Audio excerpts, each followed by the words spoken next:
we generally do our best work before we go live. Yeah, when nobody can hear us, which is generally the probably our best shows, the ones that nobody hears. All right.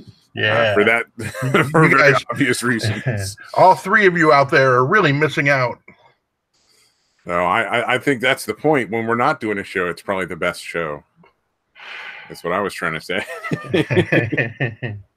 All right. And statistically speaking, the audience level is essentially the same.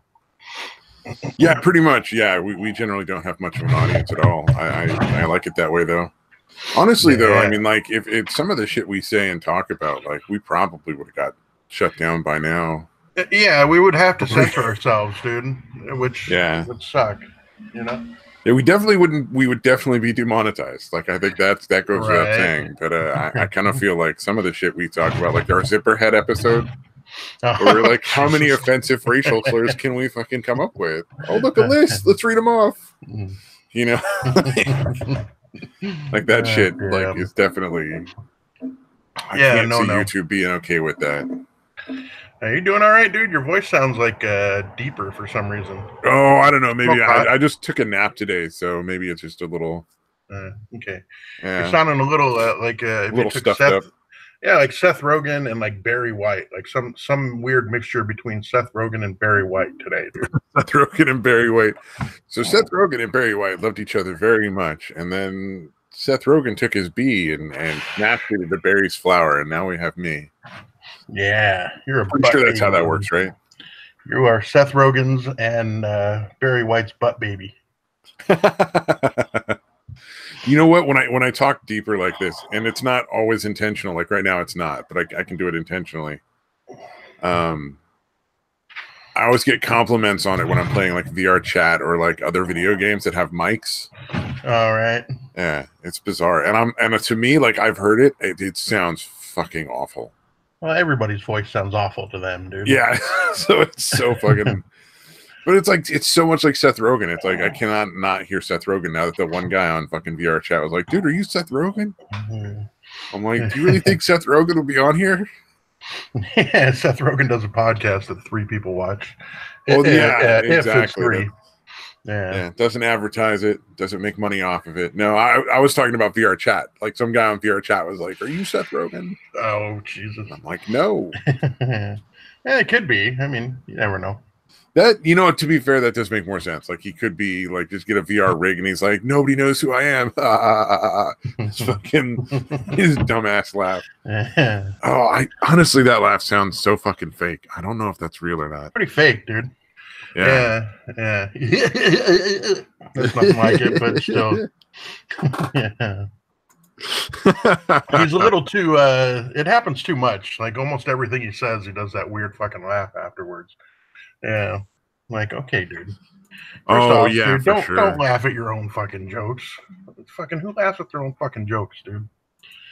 You know, I laugh at my own jokes sometimes. I know that I'm the only one that finds them funny, though. I think that's why. Yeah. Well, sometimes it's fine, dude, but it's like after almost everything you say, you fucking do your weird fucking, you know what I mean? He does it like constantly, dude. Oh, like, yeah, for sure. Nobody's that fucking happy, asshole. We know it. Yep. Oh, man. Whatever. Maybe he is. So I'm sure nobody gives a shit. But the fight is off. Hey, what's up, Jinx? How's it going? Yeah, I haven't heard anything about what happened, dude. So I've heard initially. I heard people in Tonka's camp because like I follow some people who still follow that shit, so I'll see retweets. I don't actually follow any of like the main characters or whatever in that little fucking soap opera that they watch anymore. All right. But initially I heard some people claiming that Andy hadn't signed contracts in time. But what it ultimately looks like is Tonka decided to change his name the week that they were doing all like the blood work paperwork and everything. And that just fucked it all up and it wouldn't go through, like they couldn't use anything. And so it just ran out of time before everything could be like legally squared away for like the insurance companies and shit like that. He changed like his legal name? And legally changed his name for some reason. And I'm like, that sounds fucking weird, oddly suspicious, and dumb. Yeah. But like, we always wait knew till it was like going to get canceled. Yeah, that's true. It's not surprising at all. And it's not. Nobody was able to get refunds. Wow. So they just pocketed all that fucking money? Wow. No, okay. So apparently what they were doing was tagging onto an event that actually was already occurring for somebody else. Oh, okay. They were going to be like the sideshow at a MMA fight. And I'm sure the MMA fight was more than happy to get, a couple of thousand, or probably not even that much. I doubt there was that many people that were going to go to watch, to be honest. Yeah, this is no fucking Jake Paul versus KSI, dude. Yeah, you're not going to get a lot of people to fucking fly on an airplane to go watch Tonka Saw and Andy Worski fight. Especially in Tennessee. There's like maybe 20 at most. Yeah, if it was in Vegas or something, you know what I mean? They're like, I can go fucking hang out in Vegas. Yeah, and watch this was Knoxville, Tennessee. People are like, I don't really want to go down there and see the result of inbreeding. All right. I'm a pass. Yeah. Actually, I'd go to fucking Knoxville, Tennessee. I bet that's a fucking cool place to hang out. I bet there's some interesting like bluegrass kind of stuff going on and weird entertainment to be found compared to California. So. Right. Yeah, I actually do like that music, dude. I actually like bluegrass. Well, I like authentic music. So, like, if it's blues or bluegrass or rap or anything, if it's somewhere near, like, where people are actually, like, did they just do it because they love it? Right. And they're not necessarily, like, trying to be on fucking MTV or the radio. They're just like, this is music that they've grown up with and they've loved it all their lives, so they go out and do it themselves. Yeah. It's always going to be good. Yeah, or Appalachian type music. The fucking you probably don't may have never seen it or even fucking remember it, but there was a commercial for Yellowwood where they played a kind of like an Appalachian work song. I don't know what the name of it is, but it's the one that goes, "Sun comes up and the sun goes down, work away." Like, that's a really cool song, dude. I fucking get that song stuck in my head sometimes, dude. It's weird. Yeah, I mean, good music does that, though. Like, every once in a while, you're like, oh, I remember that song, and you kind of, like, play it back in your brain hole or whatever you call it. Yeah. Yeah, my personality's kind of obsessive like that, too. A little. Every once in a while, or pretty regularly, actually, I'll get a fucking song like that stuck in my head. That one, Look on Down from the Bridge by Mazzy Star. That got stuck in my head for fucking months, dude. Such a fucking beautifully depressing fucking song, dude. Ooh. Like, yes, this is a great song, a beautiful song to commit suicide to. Emmanuel by Chris Bodie is one of my favorite, like, most depressing songs. It's all instrumental. There's no like no lyrics or anything like that, and it's way longer than a normal like 3-4 minute song. But it's all instrumental, and that dude is fucking amazing. Like, it's just, the whole thing is great. It's so emotive, even though it's just like there's no words. Yeah, I'll have to check that out. I sound hipster as fuck right now. Have to check it out.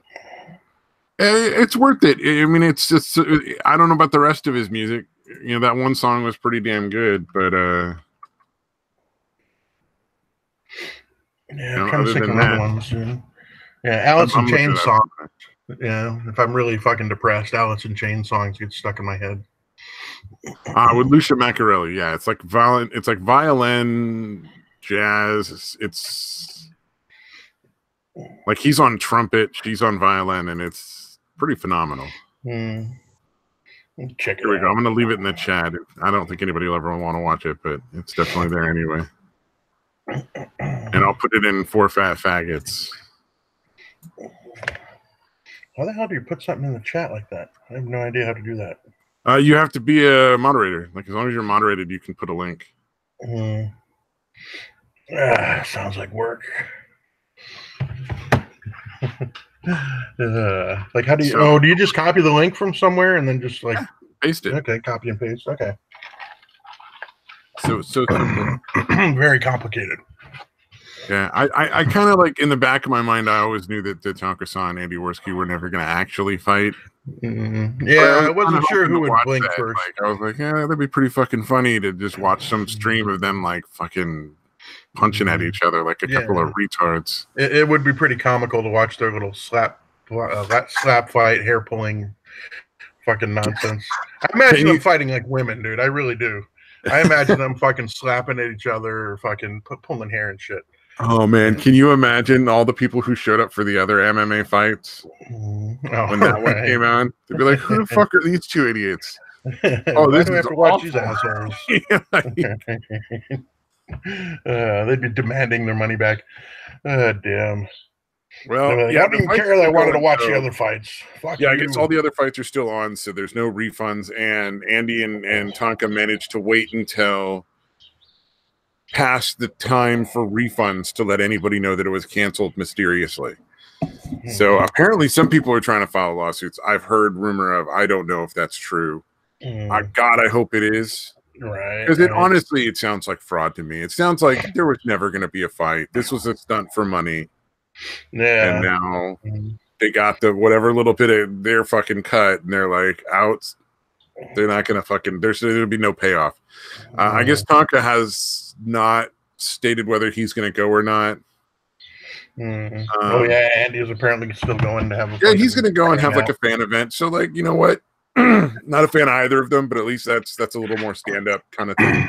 You know, he also gets the chance to gloat, be like, Tonka fucking takes the L on this one. He couldn't handle it. He's now 158-1.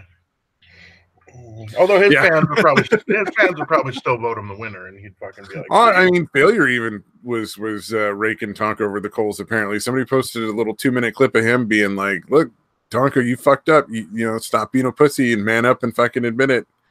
Take the L. This is an L. You lost." Wow, I didn't think fucking Failure would ever go against the fucking. I have no idea what's going on because I don't follow him. Right. You got to say, Failure lost. He said a total of 85 pounds. Somebody retweeted, and hey, dude, that's fucking awesome. Yeah, good for him. Hey, motherfucker lost 85 pounds. That's pretty fucking badass. Yeah, I don't have to like somebody to be like, I'm proud of you, man. Like, that ain't easy. Nah, that's true. Maybe they can get Andy to like I don't know, like light a nipple on fire again or something while they're there for the fun. Nah. Somebody was talking about, I don't know if this is true or not, but somebody was talking about one or the other was like all looking for like a street fight instead. And I'm like, only an absolute idiot wants to fucking have a street fight. Right. Yeah. Yeah. How are you going to get a crowd? Well, who even cares about that? Number one, it's illegal. So you're probably going to get arrested if there's enough of a crowd. Number two, there's who's going to stop the fight if somebody fucking loses it? And what if one of them's fucking someone's head in or something? Yeah, is literally curb stomping them. Yeah, like who's going to stop that? Like the crowd, you hope, but usually not. Not if they're all there just going like, yeah, fuck them up. Yeah, it's a weird thing about crowds. It's like the bigger the crowd size, the less likely somebody is to help. Exactly. 100%. Exactly. Was it for like just a small example of that? My sister and I were at like a store down the road from where we were. It's a fairly busy complex, you know, still pretty packed out. Most of the parking lot's still full. People are walking around, and then in between like a drugstore and a grocery store, there was like a kitten that was just like fucking wandering around. And it was obviously, you know, too young to be outside alone and unattended. My sister saw it and she's like, "Oh my God, a kitten." And I'm like, "Should we stop and like grab it?" And she's like, "No, somebody will do it." And everyone else. I just started laughing because I'm like, "That's what everybody thinks." Yeah. And next thing you know, that kitten's fucking smashed in the road, dude. Well, it was actually in a pretty safe place. Like it wasn't actually very likely to get hit by a car or anything. I would just be concerned that it got stuck out like overnight or something on a cold enough night, and it's still too young to really like not. Well, I mean, they got the fur and shit. I mean, it's probably fine. All right. Yeah, they can handle the elements, dude. Yeah, I might just be like not giving them enough credit. Kittens are tougher than they look. They're not babies. If it was a baby, I definitely wouldn't have stopped. But I didn't stop for the kitten either. Because I was like, if we get the cat, it's just going to live in the house. And then we'll have another fucking pet that I don't want. Right. Because I don't want any pets. So, I don't know. Cats are okay. They're at least relatively clean. Although if you gotta have one, I prefer cats to dogs because like you can basically just put out a litter box and 90% of cats you can just leave food out and they'll eat when they need it and they won't when they don't. Yeah, they don't just fucking gorge themselves till they fucking throw up or die. Yeah. we had that happen once where like a bunch of dog food spilled and the fucking when we still had our dachshund before it died. It got out there and started eating, and it ate until its stomach was like fucking rock hard and was still going before we finally caught it.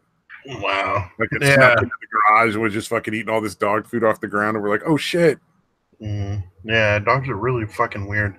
Plus, you have to actually train them. You have to actually train them. You have to train them when and where to shit or piss.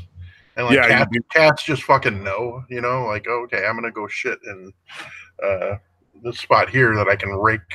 Although it is funny to watch a cat try, like, I don't know if you've ever seen a cat like either puke or shit on the carpet, but they still use their paw like they're trying to cover it up.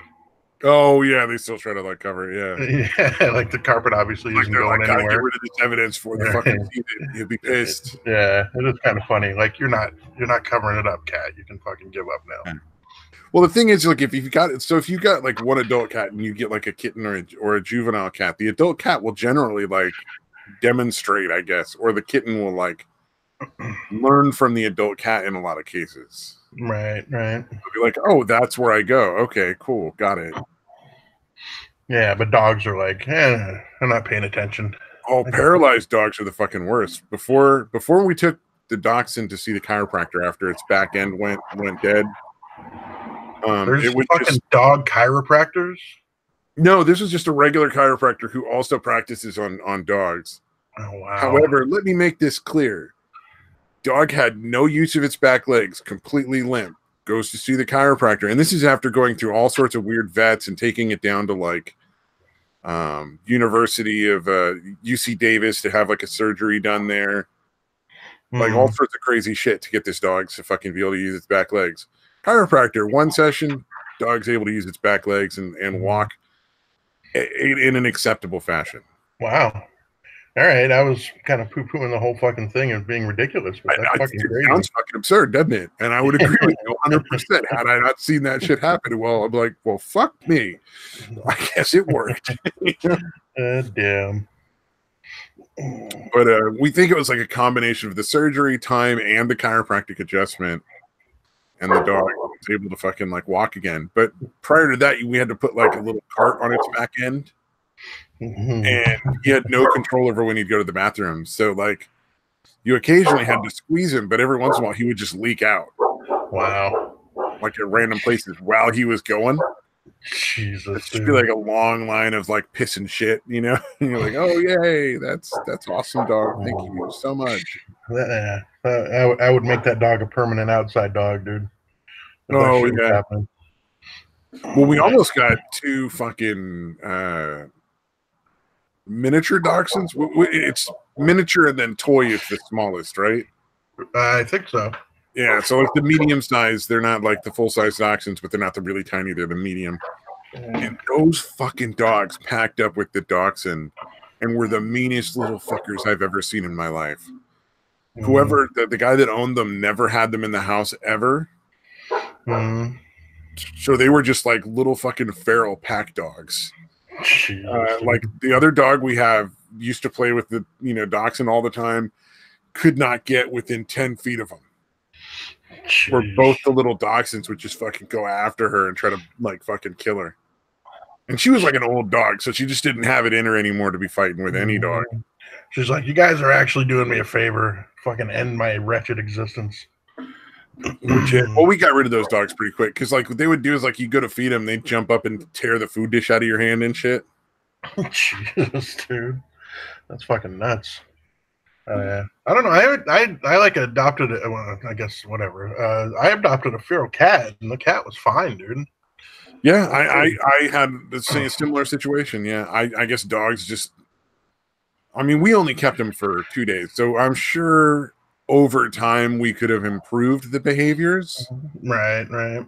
But they were fully adult dogs that were like 4 or 5 years old. I don't think it was likely that that was ever going to change. Yeah, it would have taken like constant fucking vigilance or whatever. Yeah, you'd be always on top of it 100% of the time. Yeah, probably for at least 6 months. Yeah, that's exhausting.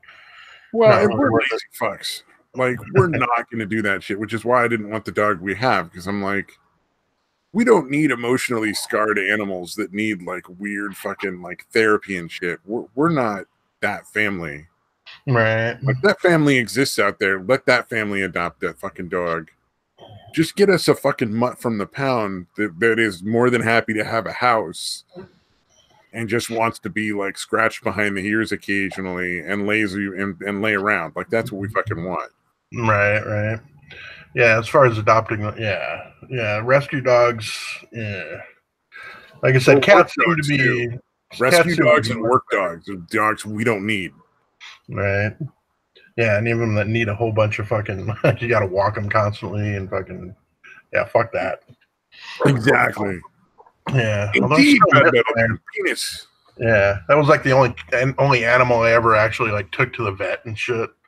You know, like I actually had her declawed. Well, she was fucking pretty out of control, dude. Fucking, like I'd be sleeping and like anytime I'd move, she'd fucking pounce. Like if my head moved, she'd fucking pounce. Like sink her claws. Yeah, like and back then my head was always shaved, so she's literally like sinking her claws into my fucking head and trying to bite my head every time I fucking move. I was like, God damn, this fucking cat. Although that cat could jump like fucking 8 feet, dude. It was fucking weird. Like, I had her fucking declawed, and I could get her to run up the wall, like chasing like a rope or whatever, or like some string.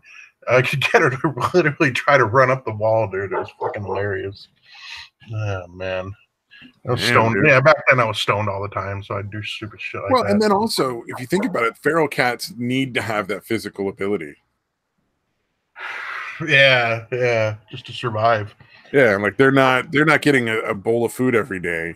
Yeah. They're going out and fucking like catching mice and shit and birds. So if they can't jump 8 feet, they're not catching the bird all the time, and then they're not eating. Yeah.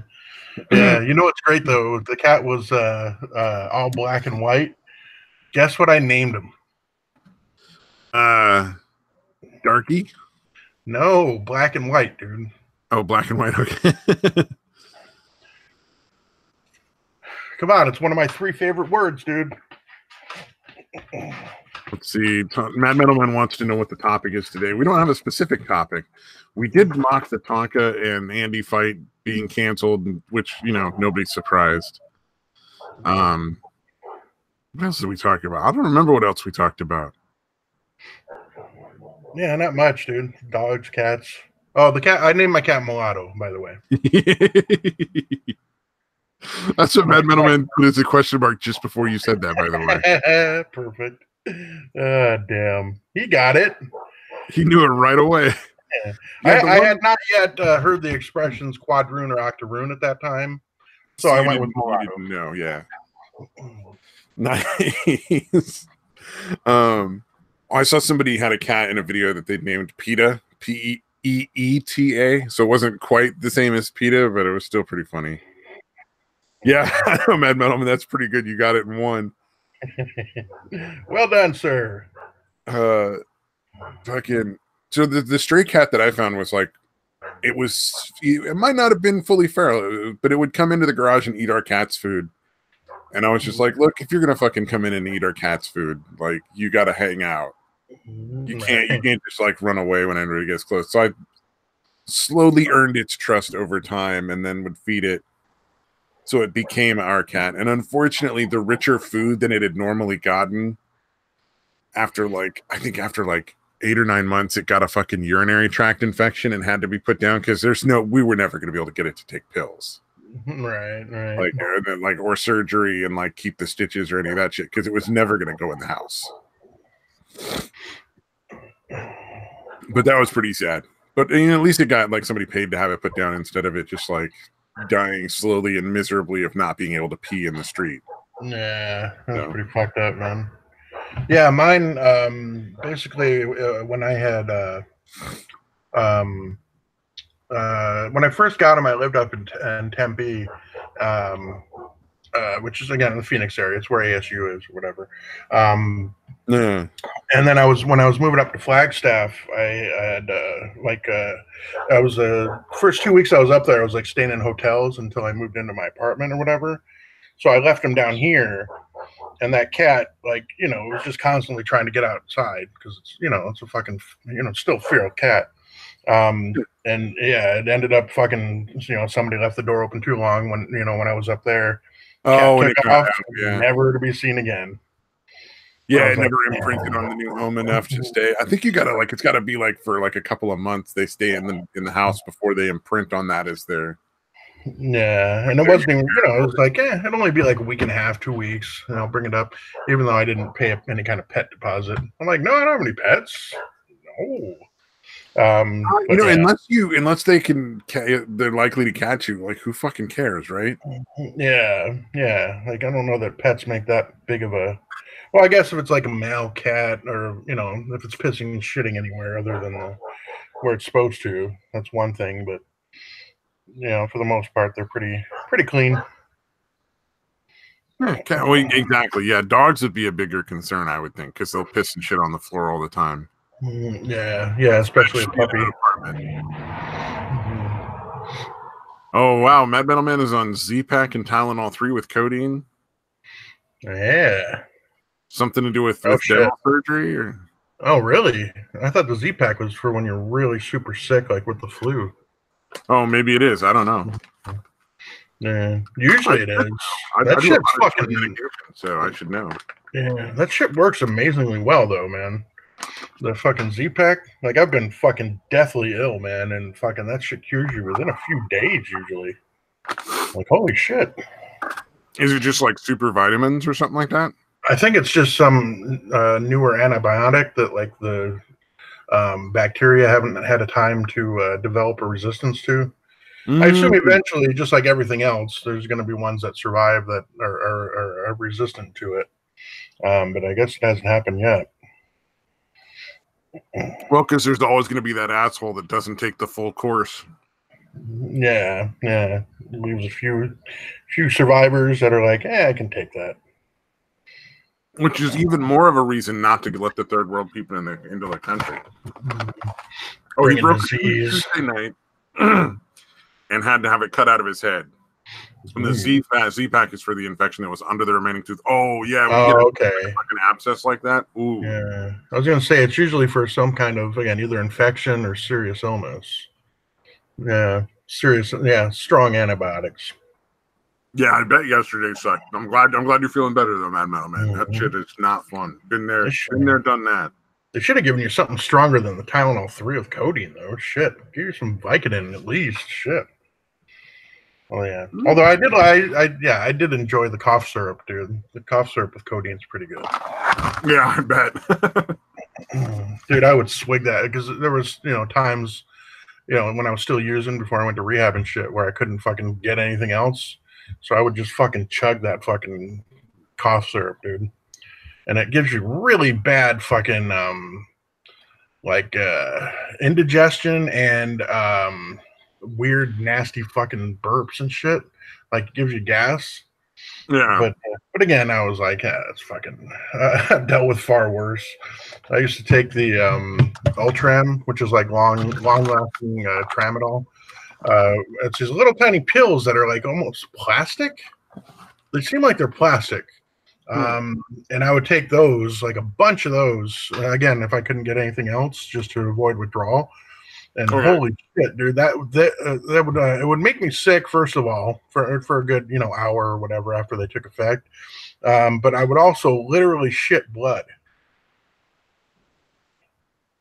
That's awesome. Yeah, and again, back then, that's the cost of doing business.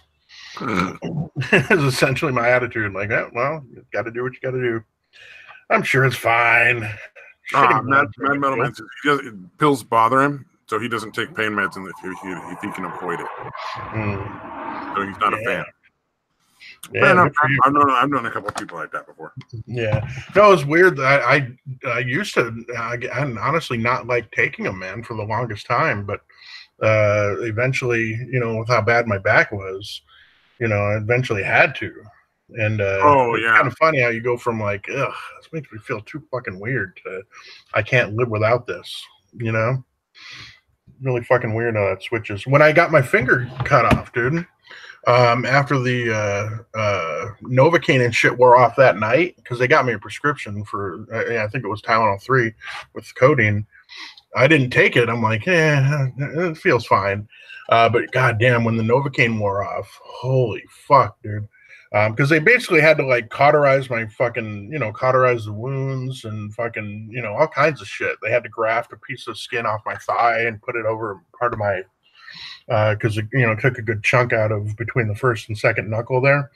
And yeah, holy shit, that was like the worst fucking pain ever. Like I was literally crying, dude. From how bad it hurt. And then I have to, you take the meds, but it takes a good half an hour. So I'm just sitting there in fucking agony, dude, for like a good half an hour. I'm like, Jesus, dude. Well, Jinx has got to go see your mom. See you later, Jinx. I hope everything's going okay with your mom, or at least better than it was. Yeah, indeed. Wish you well. Thanks for stopping by. Well, Mad Metalman says the worst part was when the dentist stopped halfway through pulling the pieces out to apologize. Jesus, dude. Like what, he made a mistake? Finish and shit. Don't fucking do that. Right. Just fucking do it. Get it over with, asshole. Wow, I'm surprised they don't put you under for that. They put you under for usually do. You can choose not to. I didn't get put under for my wisdom teeth. Oh, I did. And it was like wisdom tooth. It was like 4 wisdom teeth and like an extra tooth that had like broken in half. Yeesh, that's fun. Yeah, for mine, my wisdom teeth had essentially already grown in by the time I had them pulled. Mm-hmm. Well, I mean, and Mad Metal Man and I both apparently have the similar thing where like the Novocaine shit just wears off after a while. And you can feel most of it. But it's like the pain really isn't that bad. Like you can, unless you're like a flincher, you're fine. Like I don't flinch from it. So yeah, I don't remember it being all that bad afterwards. I don't even know. I can't remember if they gave me pain medication then or not. I mean, that was when I was like 19 or 20. Well before my issues. I don't think I ever took it if I did have them. Because it didn't seem like it was really all that bad. Yeah, no, it's usually not terrible. Yeah. Oh, hey, what's up, Butternut? Yeah, I think my brother, because they had to actually dig in, like his weren't fully grown in, so he had to kind of dig in and actually kind of rip them out or whatever. Like his probably hurt a bit, but yeah, mine was fine. Yeah, the funny part was when they were taking out the fucking wisdom teeth, and every once in a while he get this giant ass pair of pliers and fucking get in there and just like fucking wedge it in with both hands, just yank that shit out of my fucking mouth. Damn. You're like, dude, fucking get it. Yeah. There's got to be videos of that kind of shit online, I would imagine, on YouTube. People having their wisdom teeth pulled and all kinds of weird. All right, we've actually resorted to the tying the string to the door at this point because we can't get this out. You know what? They made me do that stupid like laughing gas shit because they wouldn't just do the anesthetic. Like they were uncomfortable doing the procedure, and I'm like, well, look, I don't have time to find another dentist. And that shit, like, I guess makes a lot of people loopy. Didn't do a damn thing. Yeah, you should have some kind of weird immunity to fucking shit like that. Because that shit knocked me right out. Talk about wow. You didn't get that fucking weird sounding in your head? Nothing like it. Yeah, whippets. Good old whippets. And I've had it a couple times because I've also gotten some crowns done, like root canals and shit. Right. Root canals and then crowns kind of thing. And that was interesting. So the root canals, like, when they go in and they fucking burn out the fucking root, that's an interesting kind of like pain sensation thing. Because it's deep and it's extreme, but it's like almost immediately gone. Like it hurts and then it's just done. Yeah. Well, because they're killing the nerve, essentially. Like, they're just removing the nerve. So, like, as soon as the nerve is completely gone, there's nothing. Yeah, it's essentially done, yeah. Right. Yeah, they can go back in and fucking drill around and fucking top up that tooth and do whatever they need to do to it to, like, get it ready for the crown without having to fucking inject you full of, like, the fucking painkiller. Yeah, it's just weird. Well, yesterday was the 10th tooth to go, but by far the most painful outside the time. The guy pulling my wisdom teeth told me I didn't feel anything and didn't need more Novocaine. Damn. Damn, dude, that's always nice when the fucking dentist is like, you don't feel anything. You're like, you're not in my fucking mouth. You're not fucking me. Who do you mean? It's all in your head. You're not really hurting. Like, fuck you, asshole. You're ready to rip your fucking head off. Oh no, Butternut has to go to the dentist for the first time in like 25 years. Damn, dude. Dude, I haven't been to the dentist in an incredibly long time either. All right, Satan's not here, but I'm still going to mod Stone Mexican Guy just in case. Thank you for coming. Hey, what's up, yo? All right. Yeah, I don't know. Maybe Gaming and Satan are done. Maybe they've moved on. They're like, nah, those fuckers don't need us no more. Right. Like, that's enough of that shit. Yeah, exactly. Let's see. What else? Pelosi made an ass of herself. We can go for that. Apparently, she was. There's two little stories. One is she was claiming the Secret Service and stuff was not going to be able to do their job without having actually talked to or discussed anything with Department of Homeland Security or the Secret Service. Mm-hmm. And she was like bad mouthing them, and they were like, yeah, we don't know what the fuck you're talking about. We're not having any problems with this government shutdown. You're out of your fucking mind. Didn't Trump like cancel her fucking trip or something like that? That was the other one. Yeah, he fucking canceled her fucking trip. Yeah. Sounds like you're not going to be safe from what you're telling me. So I'll just go ahead and cancel it for your safety. Well, no, he didn't cancel the trip. He took away her option to use government planes, so like military planes and shit. She has to fly commercial. She wants to go. It was going to be a 7-day excursion to Egypt, Afghanistan, and Brussels. Wow. Okay.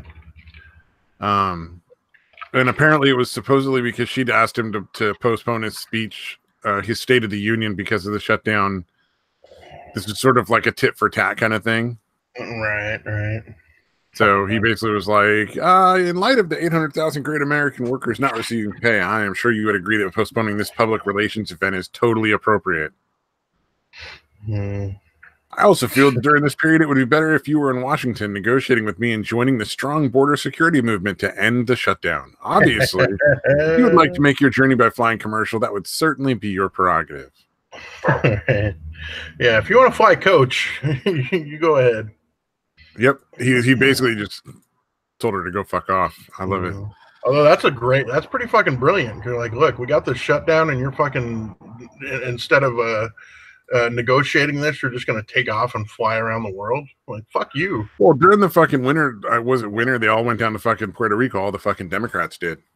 No, is that where the Ocasio-Cortez was teaching her Twitter class? Did you hear about that? Oh, was that going on? I don't know. I'm joking. Parties. I didn't really pay much attention to it other than that. I'm joking. Apparently, like, I don't know if today or tomorrow, sometime, it may have already happened, like today or yesterday, or it may be happening soon. But yeah, apparently her and some other fucking Democrat are teaching the other Democrats how to use Twitter. You know, which I find fucking hilarious. That's going to end well. For us, just for like the sake of it's gonna be fucking funny. Yeah, I want to see these fuckers tweeting, dude. Fucking awesome. I love how like thin-skinned that bitch is, dude. That's fucking hilarious. Like, she's a million times worse than Trump as far as fucking anybody like criticizing her and shit. Oh yeah. Well, I love when the press asks Trump, they're like, Alexander Ocasio-Cortez says you're racist. He's like, who? And they repeat the name, and he's like, oh, who cares? And just like moved on. Like, he didn't even it didn't even faze him. It was so funny. Yeah. I wonder if she. Yeah, it's funny that they had to literally tell her, like, dude, if you want to get anything at all passed, you're gonna have to fucking tone it down, dude. Like, you can't come out against your fellow Democrats in their races by supporting a super fucking progressive asshole in the same district, and then expect them to fucking support you. You know, like fucking. She obviously didn't understand that.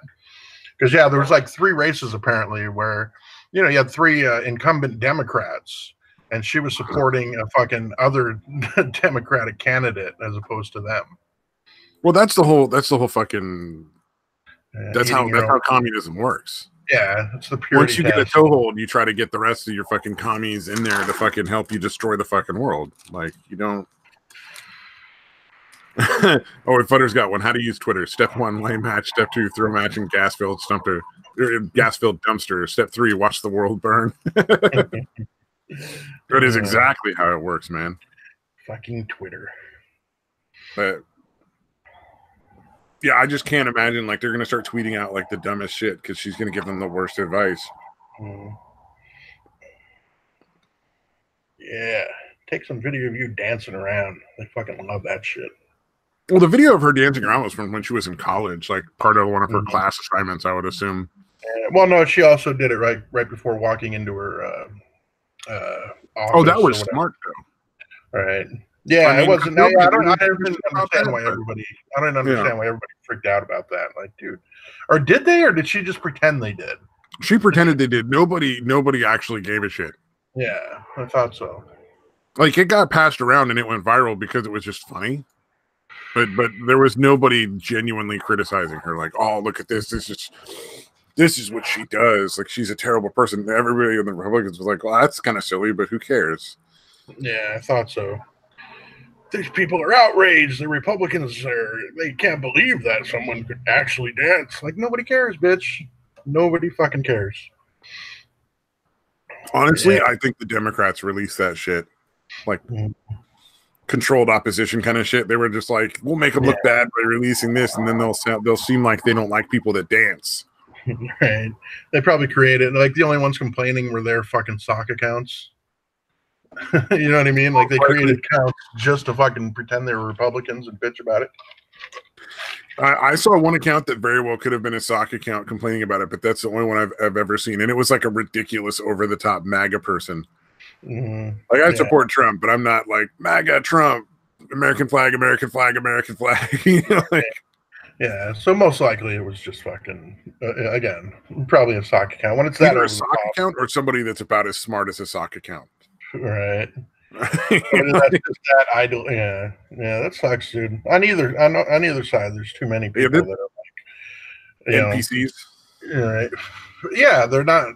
They've decided at some point they picked a side, and they're just never going to change. And everything the other side does is horrible, and everything the other side does is fucking beautiful. It happens again, obviously on both sides, but. Like, all my parents are like that. My parents absolutely, like, the Democrats can do no wrong. It's like before Hillary got the nomination, it was like, we need Bernie to win because Hillary's a fucking scumbag criminal, like one of the worst people on the planet. After she won the nomination for the Democratic candidate, they were like, no, she has to win. Trump is evil. Like, really? Yeah, kind of like the Young Turks. Mm-hmm. They're all about Bernie, and then they're like, "Oh no, Hillary's great." Forget all that shit we said when we were talking shit about her. Although I still think that they shouldn't be able to, because obviously it was set up like if it was a fair, neutral ground or whatever, Bernie probably would have won the nomination. Oh, you know what I mean? And fucking... Well, they were actively taking money from his campaign while he was campaigning and giving it to Hillary. During that part of fucking, like the what do you call that? The...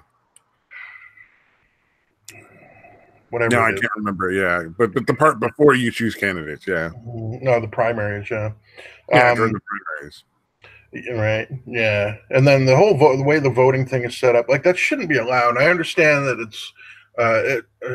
it's considered a private organization or whatever, but when it's the thing that's picking the person that's running for president, Well, legally, it was all fraud. So what happened was very much illegal, very much in violation of the law.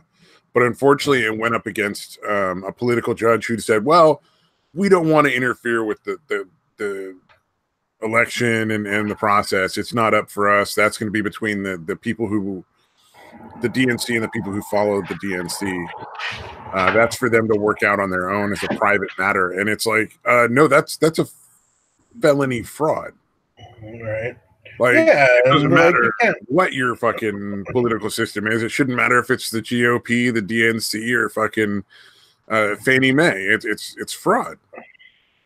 Yeah, especially again when you're essentially picking who's running for president. Yeah, there shouldn't be any. That should not be fucking allowed, man. Oh, Matt Middleman says Bernie might have actually won had he gone up against Trump. There's a better chance for sure. He would have done. He would have made Hillary look like ridiculous. Like his numbers compared to hers at the end of the election. I don't know who would have won for sure, but yeah, and that's the thing too. Would have been a closer call. Yeah. Well, his fucking base was far more passionate than Hillary's base was too. You know what I mean? I mean, people weren't. Well, Hillary's base was Trump. Yeah. Yeah. It wasn't that they loved Hillary; it's that they just hated Trump. So that's not enough to get everybody out to vote every time. Yeah, it was too much. A lot of voter apathy, I would imagine. Like, you know what? I want her to win, but not bad enough to actually go out and vote. Especially when everybody's saying she has a 98% chance to win or whatever nonsense, dude. Yeah. Oh, for sure. Although it's interesting. Really fucked them. Oh, go ahead. I was going to say that really fucked them, I think, because I think a lot of people did that. They're like, oh, wow, she's going to win in a fucking landslide. I don't even need to bother to vote. Like, I don't know. I was going to say I guarantee, but I can't. But anyways, like, if they would have said it's like 54-46, like, hey, this is close. You better get out there.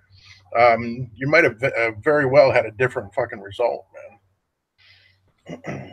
You know what I mean? All those people would have been like, oh, shit, I better vote. Otherwise, it's going to be Trump. I don't want it to be Trump. Butternut says he can confidently say Bernie would have won. I don't think it would have been that easy. I think it would have been a real close run. Yeah, I think he probably would have, though. Either way, yeah, it would have been. Well, it was incredibly close anyway, really. So yeah, between him and Trump, I think he might have pulled it off, dude. I think whichever way it went, it would have been extremely close. I honestly don't think you could say either one would absolutely have won. Yeah. I think he probably would have, but again, it's like literally 51-49. Like if I had to pick between the two, I'd say Bernie would have, but again, no confidence in that pick. See, the thing is though, like Trump would have run a completely different campaign. So like it's hard to know how it would have come out. Right. He's not going to be able to use crooked Bernie. Right. Like crooked Hillary was a big part of his campaign, was being like, this bitch is a criminal. Yeah. You although it would have been it could have been pretty easy. Like, okay, yeah, this guy that's really never had a fucking job. Like, you want this guy running the economy? Yeah. You're like, fuck that. Well, I mean, and then if the stuff with his wife and the fraud with the fucking real estate fraud came out, that would have been probably something he could have used. Yeah. But you never know. Like it's one of those things because, like, you know, I mean, Bernie might have been much more capable of handling the mudslinging that Trump does. Yeah, he probably wouldn't piss people off with his deplorables, the deplorables comment and shit like that. That was fucking dumb. Yeah. Plus, let's insult the people we want to sway to my side. Yeah. Like, dude, that doesn't work anymore. It stopped working. You guys didn't. Yeah. Although all you're doing is pissing off the people that you wanted to come vote for you. Yeah. You're pandering to the people that were going to vote for you anyway. That's essentially what she was doing. Yeah. Instead of trying to sway the people that were undecided, she was just fucking pandering to the people that were already going to vote for anyway. It's fucking stupid, dude. Yeah. Plus, I think it's just the fact that she was in such shitty health that she couldn't get out to campaign. Again, she thought it was essentially a coronation. Like, oh yeah, this is in the bag. And again, her inability. I mean, shit. Just the few times that she did come out, she'd have her weird coughing fits. She'd have her fucking. And the differences in size between the rallies should have been a big clue that she was going to lose by so much. Yeah, Because you go to her rallies, they were very small. It was not like the average person that was showing up. Right. Whereas like Trump rallies see... are like, 100,000 people in a fucking auditorium, like it's a fucking rock concert. Mm-hmm. Yeah, and hers, they'd have to have it really close cropped in and have everybody squeezed in to make it look like there was a bunch of people there. Yeah, it's fucked up. Like, all right, make sure you don't get any shots of all the empty seats. Yeah, exactly. Let's see. Mad Melon says, watch over the next year, Hillary Rodham Clinton will get somewhat publicly shunned by her party, where Obama, Bernie, and AOC will be the golden endorsements. I 100% believe that. Mm-hmm. And then Futternut says, the only reason you say it is dumb is because you're a fucking deplorable. Damn. A whole basket full of deplorables. Oh, man. So switching gears, because this is like all old hash anyway. Right. The fucking Gillette commercial shit. That was pretty fucking funny, right? I don't know why people got all upset at that. All right. Yeah, it was kind of dumb, but I mean, yeah, it seemed like getting that upset about it was pretty silly. I mean, just don't buy Gillette. Yeah. That's all you got to do is not buy a fucking Gillette and encourage other people not to as well. Mm-hmm. Yeah. Right. Unless you want to encourage the wrath of incur the wrath of Sophane. You're going to boycott. He's going to be very fucking angry about it. Yeah, he tweeted back because James Woods essentially sent something out. He was like, "All right, I'm boycotting these people. I'm not using anymore." He was like, "You fucking pussy!" I'm like, "Goddamn, dude." Fucking relax. Sophane seems like he's probably a nice guy. Like if you're hanging out, he's a cool guy, but he seems also pretty fucking dumb. No, he is. He's a really, like I said, he seems like a really cool guy. But yeah, his political opinions are pretty basic, I would say. Yeah, it was exactly like Mad Gillette was just dumb fucking pandering. It was dumb. It was dumb, and it was like against their own fucking like customer base. Yeah, why would you try to piss off men? Like just all men. I'm gonna fucking piss off. Yeah. Again, I assume women are buying the pink razors with the daisies imprinted on them. Yeah. Is that the pink tax? The pink tax that we don't know about?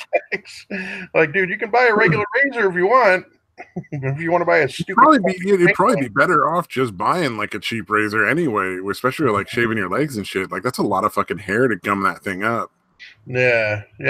So again, it's a choice. You don't have to fucking do it. So if you choose to pay the pink tax, don't fucking bitch about it. Oh yeah, Futter says notice half the people in razor commercials have beards nowadays anyway. That's because real men have beards. Yeah, it's essentially trimming. You gotta trim the beards.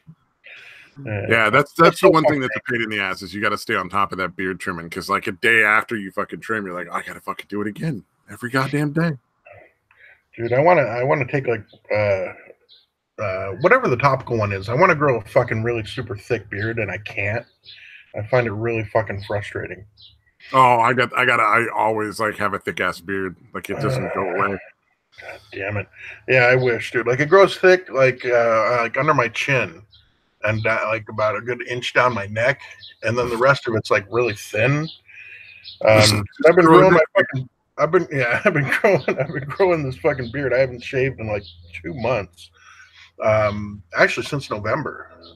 So November, December, like 2.5 months. Shave November. Yeah, it was pretty much what it was. I think I just hadn't shaved like the first few days, and then I heard that. I'm like, yeah, I'll grow it out. I'm gonna see what it looks like. And it's fucking sucks, dude. Like it's barely recognizable as a fucking beard. Yeah, like most guys can probably grow a better beard in like 2 fucking weeks. Oh yeah. Yeah. Well, like down on my chin too. Like it's only about like a half an inch. It only like above my jawline. It only grows up maybe about maybe a half an inch, dude. And then there's a bunch that grows underneath, below the jawline, down about a fucking inch. So yeah, neck beard for sure. Yeah, Futter says women's razors are far superior. If we'd ever used one, we'd know. I don't know. Sure. Okay. They have a little moisturizing strip. Yeah, exactly. Yeah, I've never used a woman's razor. I don't know. I never and that's never because I'm like, oh no, I'd never use a women's razor.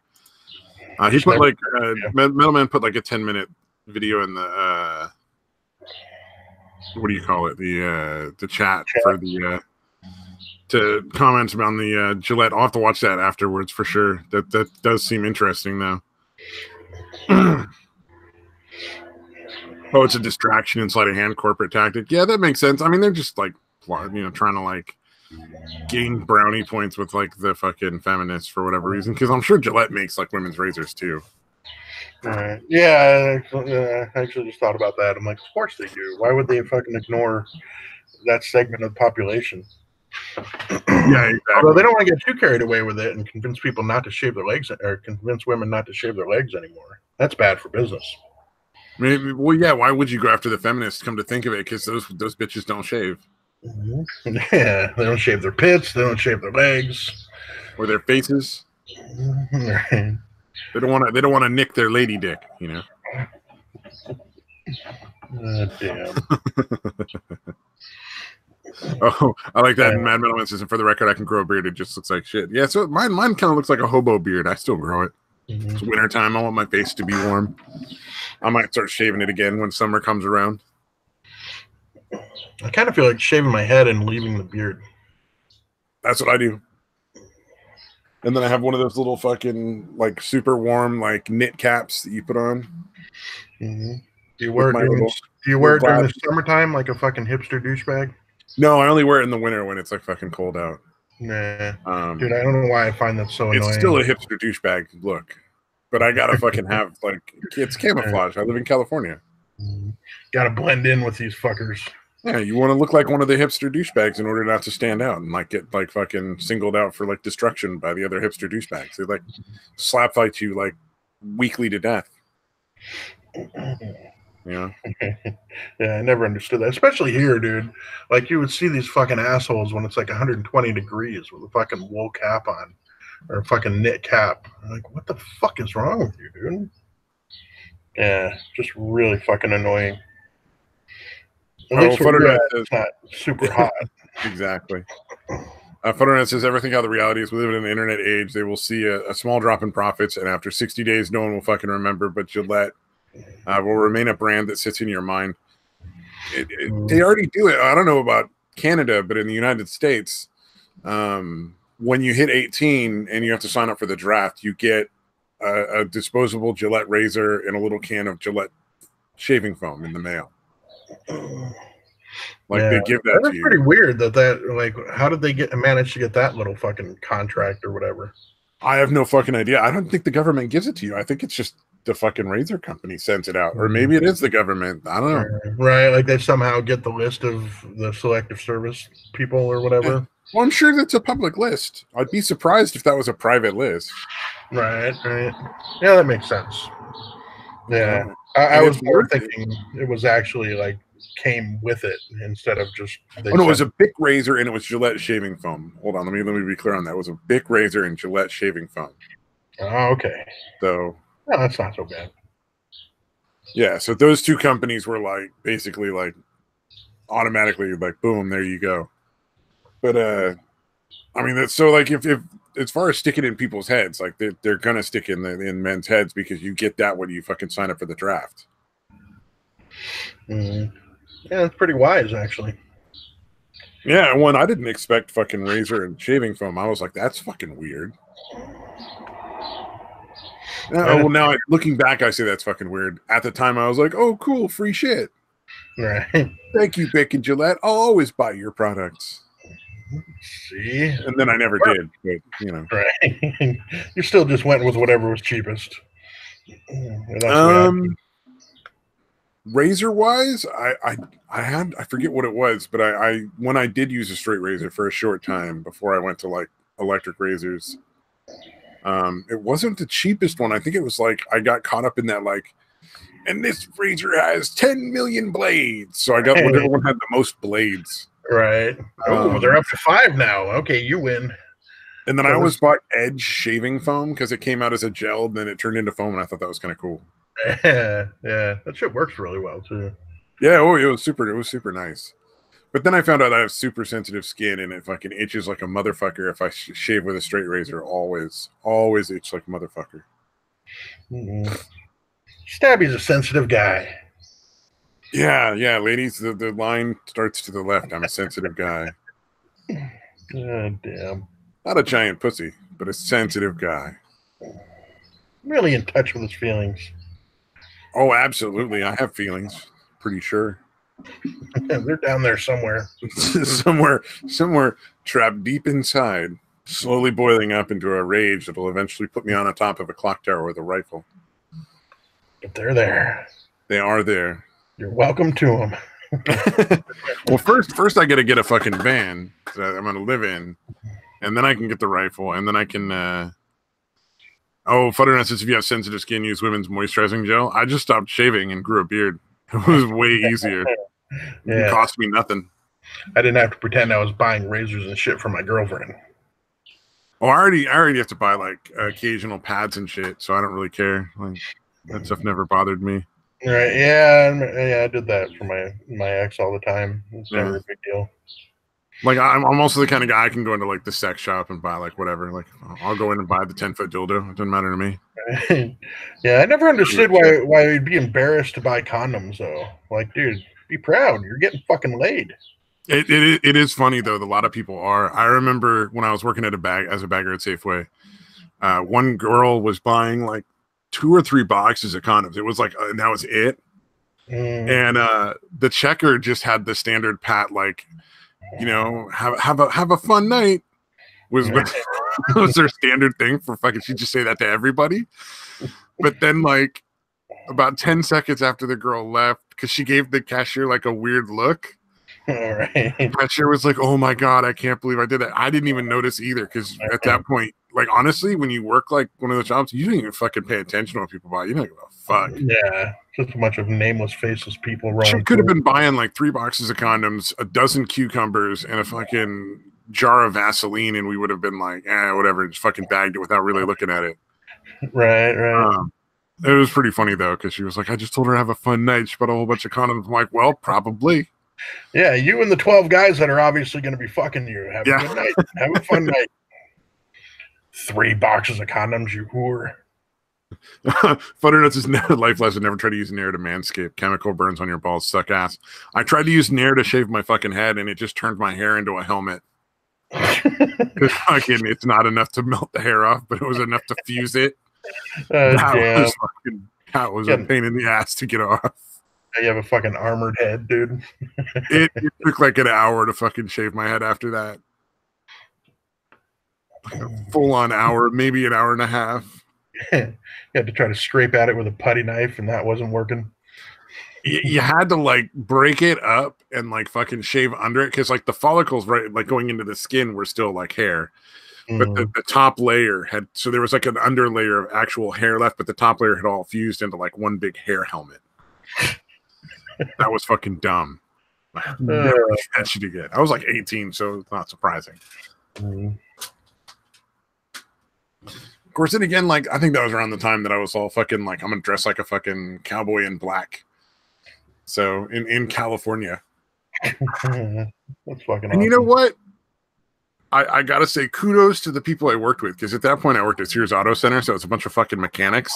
All right. Like, kudos to them for being like, we're not gonna say shit about how goofy this motherfucker looks, because that ruins the fun for everybody. We're gonna let this dumb son of a bitch dress like a fucking cowboy. Yeah, we're gonna actually fucking compliment him on it and pretend it doesn't look ridiculous, just so he keeps doing it. Exactly, 100%.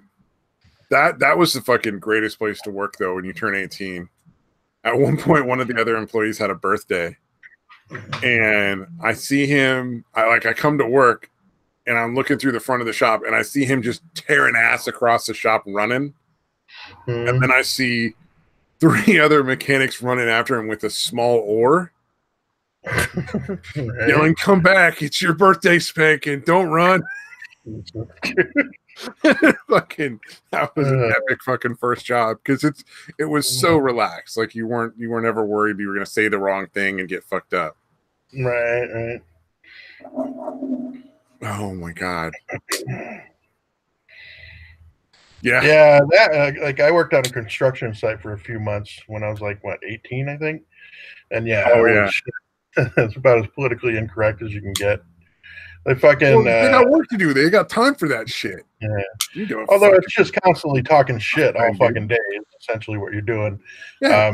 Like after I quit, like I had friends that did that like as for their living. I only did it because it was a summer job for me.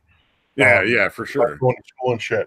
But my friends kept working there, and like I was as politically correct as everything is nowadays. They had a Vietnamese guy that worked with them, and they fucking nicknamed him Charlie.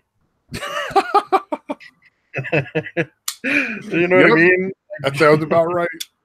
That's the kind of shit that happens on fucking construction sites, dude. Oh, I mean, the mayhem in the fucking shop it never ended. Like one dude drove like this pretentiously like sporty looking old car, like just beat ass up old fucking car that looked kind of sporty. Right. And so they would like he'd always park it at the very back of the parking lot, trying to keep other cars from getting close to it because he's so fucking proud of it. Fucking Coldfish. I think his name was like Colvig or something, so they called him Coldfish. Wow. Of course. So they would take and fucking like stack up all the fucking pallets that we'd have after like tire deliveries or battery deliveries, and just when he wasn't like aware they were doing it, they would just stack them all around and behind his car so he couldn't leave until he fucking got the forklift out to move him back.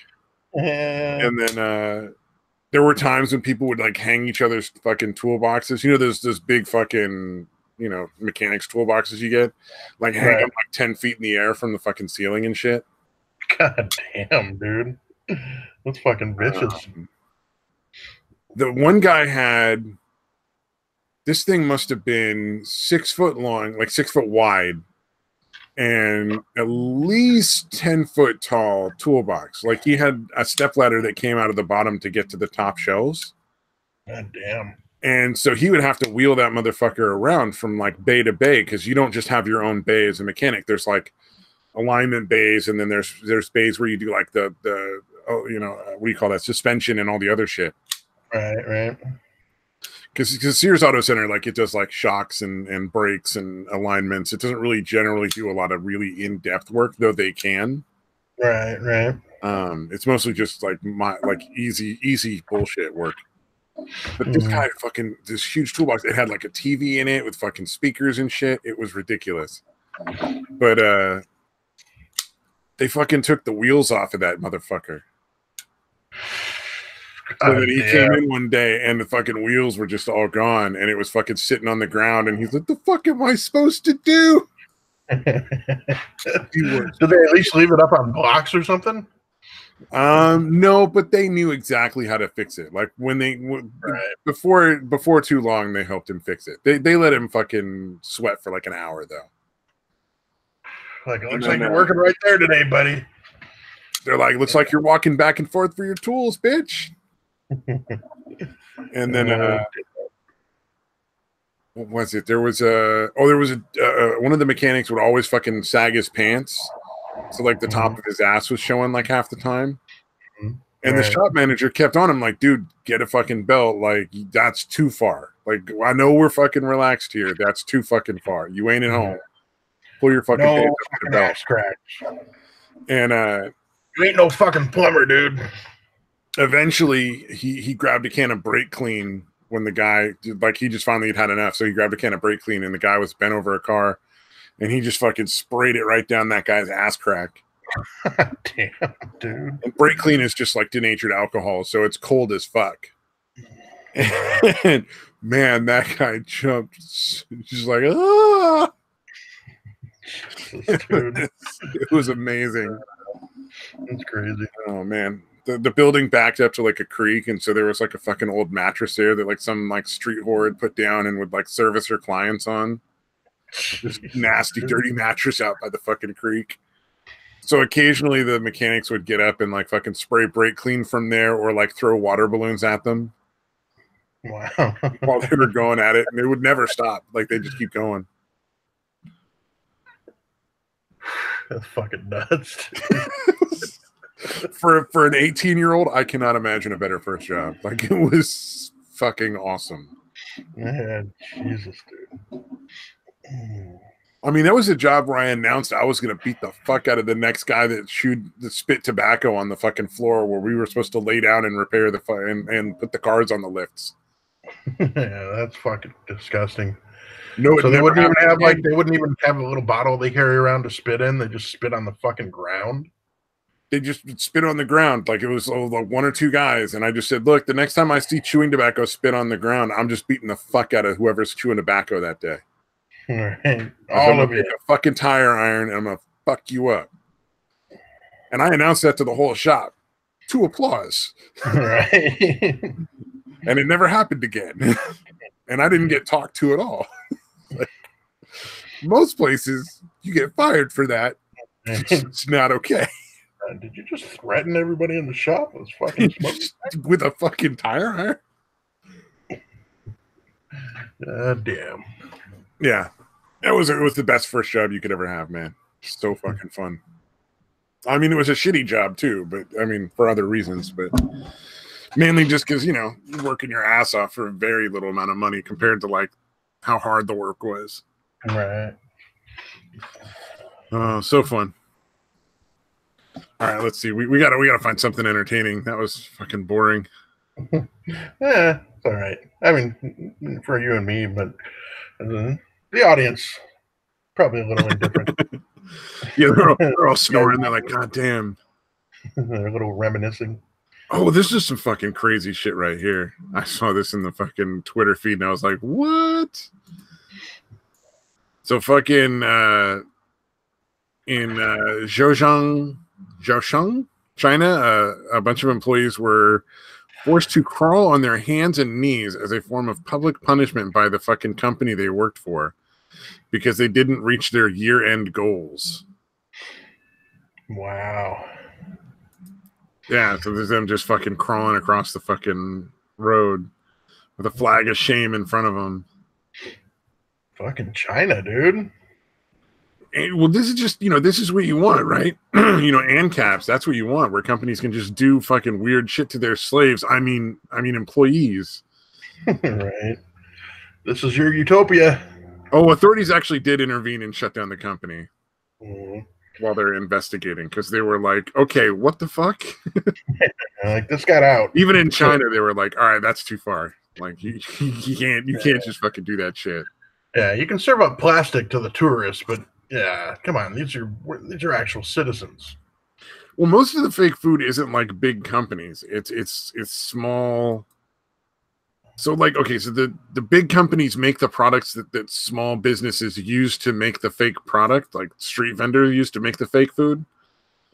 Right. But the people who are actively doing the crime are just small so that they don't get, it's harder to crack down. It's not centralized. Like, you don't order fake eggs to sell to tourists. Yeah, I know, I figured, dude. Yeah. Still, it's fucking crazy that happens, dude.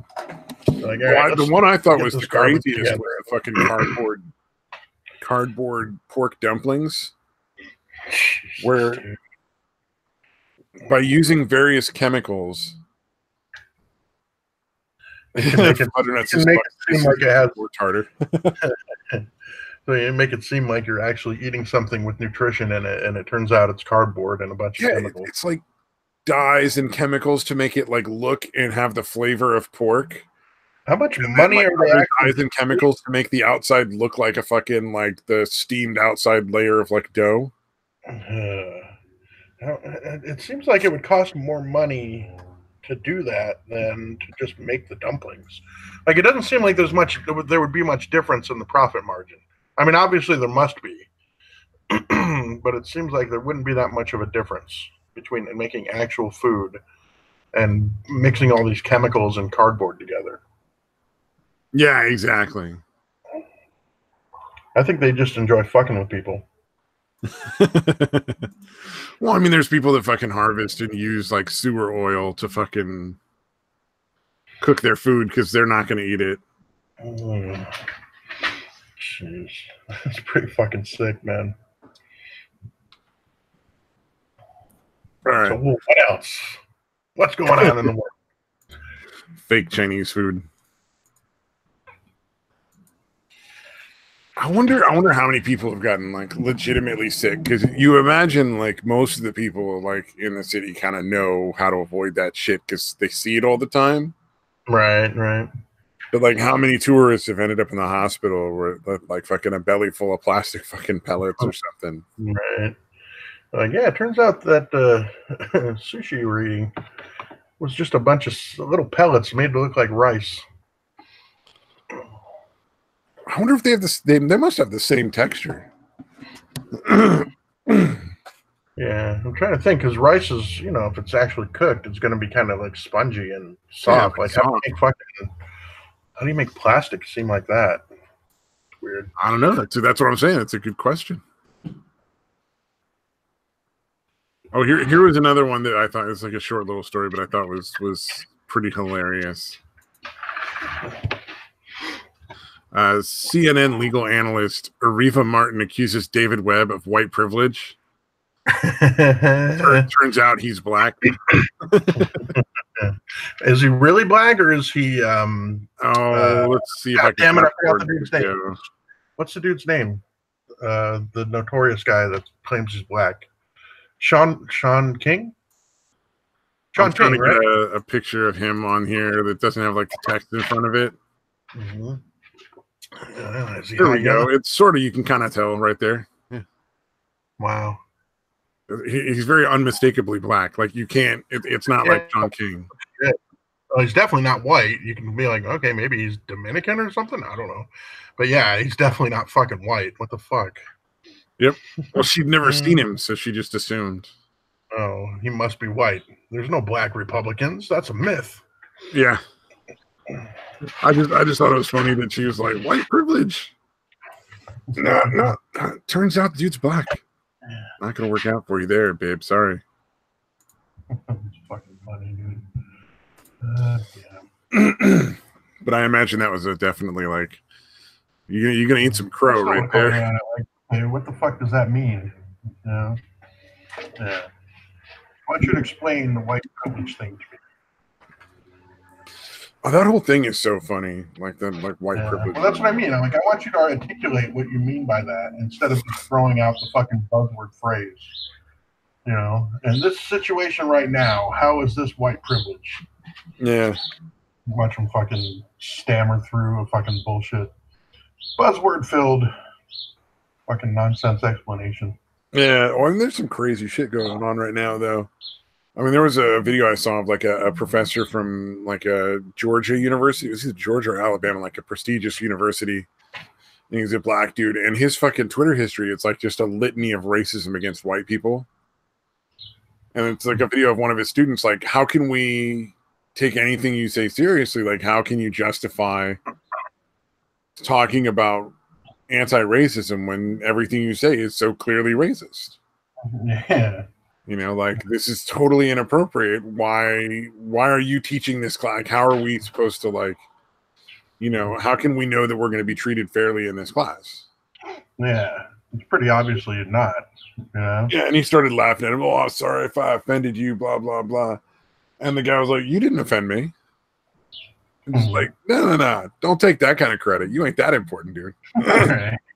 You're fucking obviously full of shit, and this is nonsense. So don't worry about offending me. You gotta matter to offend me. Sorry, man. Yeah, I don't know, man. Those colleges are out of their fucking minds. Like, I can understand having a racist professor, but if they're like blatantly spewing racism all over the internet for anybody to see, it's kind of like one of those moments where you're like if they were circumspect about it, like I can see how they got away with it, but that's pretty fucking obvious. Yeah, if it's that fucking blatant, like, dude. Yeah, I think that shit's gonna have to start going away. The shit where you can essentially, as long as you're making fun of white people, it's acceptable. Like, you know what I mean? That shit's got to stop. Well, I mean, sooner or later, it's gonna go the other way real hard. That's usually how that works. Yeah, you're gonna end up turning people into actual white supremacists. and actual fucking races that wouldn't have been without you fucking with them. Yeah. Yeah, you're gonna end up with a lot more like racism and a lot more of that shit for sure. And then the other thing is though, like I wonder if the best case scenario is that everybody gets to be racist and nobody gets to complain. Yeah. Like, all right, it's fine if you guys want to do it, but now we're going to start doing it too. And the fact that we just kind of laugh at your stupid racism and you're going to get really pissed off and not have any recourse at the shit we fucking say. Yeah. It's going to fucking end really quick, dude. I'm all right, we'll stop. I'll be interested to see where it goes. It's sort of like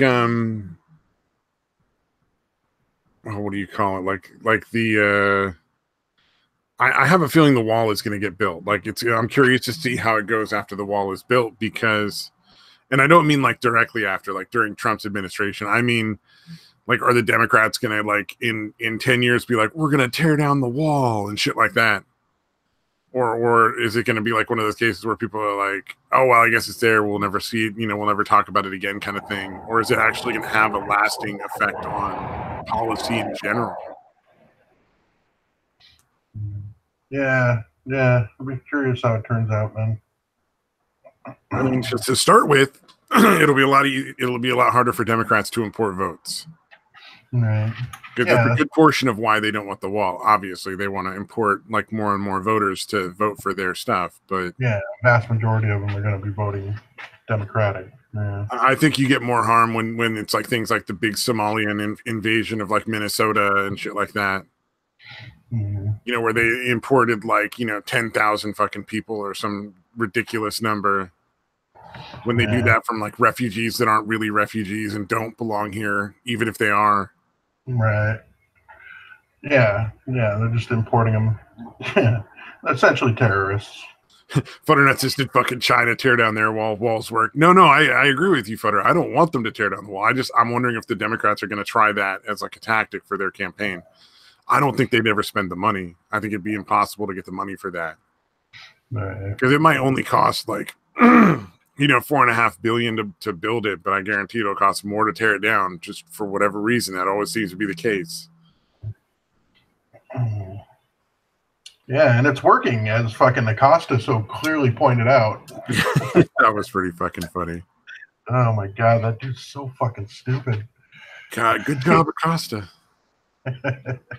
Dear diary. That was still the fucking greatest thing. Fucking Trump just takes his stupid ass fucking little fucking Twitter video of Acosta's and he's like, Dear diary. Oh yeah, that was great. I can't think of a more appropriate response. I mean, Acosta's dumb on the best of days.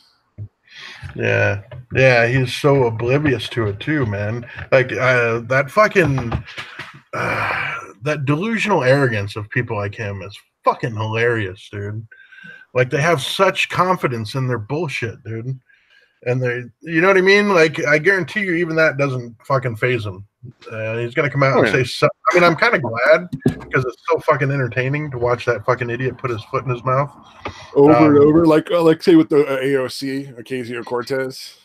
Yeah, I'm gonna run a train on it. Did you see that one, dude? No, I didn't. Yeah, I forgot what she was talking about. Oh, shit, let's see if I can find it. But she basically said run a train on some legislative issue. Hold on, I gotta find it, dude. That's if you got anything else, but fucking great. Literally said run a train, dude. Where was it? I'm pretty sure it had to be on Twitter. So, and I'm following her just again for things exactly like that. There's a reason I'm following that crazy bitch.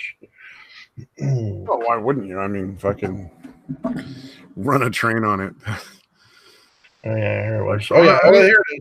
Perks of being in, this is different. This is what I was talking about earlier. Perks of being in the Democratic caucus. I will be teaching a Twitter class tomorrow morning, open to all members.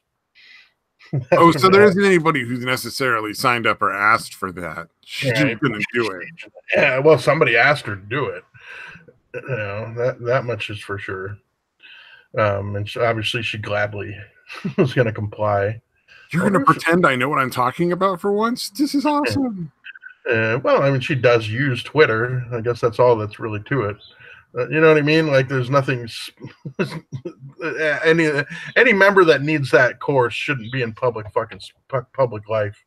Like, if you can't figure out how to use Twitter, you really At no shouldn't be. point is it going to make your campaign, improve your campaign, or make you look better to try to pretend to be one of those like pretentious fucking,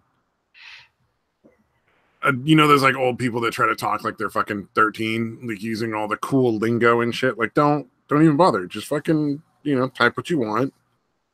Recognize that it's a short, what do you call it? Like a short form way of communicating. You're never going to be able to, put long form ideas there.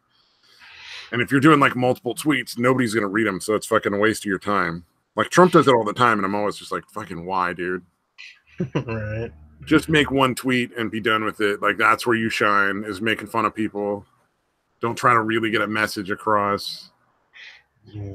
Yeah. He's pretty expert trolling, dude. I think if Trump wanted to do like, I'm going to get a message to the people thing, he should have a fucking YouTube channel. That'd beat PewDiePie for subscribers. Right. It'd be interesting. Like, honestly, like the president have a YouTube channel, that'd be brilliant. It'd be a way to really connect with younger voters and bring more people to whatever party you're in, or at least into the system in general. And it'd be a way for you to humanize yourself without being ridiculous. Like, you don't do fucking YouTube challenges. You just, every once in a while get on there and just like do a little 5-minute, like, hey, here's what's going on right now. Here's what I'm trying to do. Here's what's getting everything complicated, just to give you guys a heads up kind of thing. Right. Or even just to do fluff pieces like, here's me and the first lady. We're gonna, this is before the party for the fucking diplomats and blah blah blah. Here's the spread we're having. Thought you guys might want to see it. Oh man, hold on, I got something that's brilliant. I don't know who this guy is, but fuck, where'd it go? God damn it, I fucking accidentally refreshed. Fuck. But it was basically something along the lines of, hey, if you think the run the train thing is fine, like, who are we to stop them? If feminists think running the train is fine, let's fucking let's just enjoy the ride. Oh, 100%. God damn it, I can't find her tweet. I've seen a bunch of comments about her using it, but I can't find her actual fucking thing. Well, she's probably deleted it by now. Yeah. I actually realized, oh shit, that didn't, like, I'm young and I thought I knew what it meant. And it turns out not so much. Or maybe she knows what it meant and still said it anyway, thinking it'd be funny, and then realized, like, after somebody was like, yeah, not so much. And she's like, oh shit. That's a good point. Maybe I should bow my head in shame, delete that tweet, and move the fuck on. But again, it's about being morally right instead of factually accurate. Yeah, that was disturbing. Like, the number of people who seem to think that makes sense. It's like, yeah, that's fucking scary. No, because you can't be morally correct if you don't have the facts. Like, if you don't actually know what's going on, you can't make a moral judgment. Yeah. The fact that she was so confidently states that is fucking terrifying. Yeah, if you walk into a room and shoot somebody because they're pointing a gun at someone else, but because you didn't know what was going on, but later it turns out the guy with the gun was a cop and the guy he was pointing the gun at was like a wanted murderer, you're not morally right because you didn't, even though you didn't know the facts, you're morally wrong and you didn't know the facts. Like, you can't, I don't see how that works. Yeah. Whatever, nothing to excuse like there. I still can't. It's fucking bugging me. Like, I'm trying to find her actual tweet, but I guess it doesn't matter. I'll find the actual tweet. Oh yeah, run train on the progressive agenda is exactly what she said. Oh, run train on the progressive agenda. Well, I'm glad to know that you like the progressive agenda a lot more than the most people do, in a special way. That's fucking hilarious. Oh man, I'm telling you, this is exactly why I wanted Brianna Wu to get elected, dude.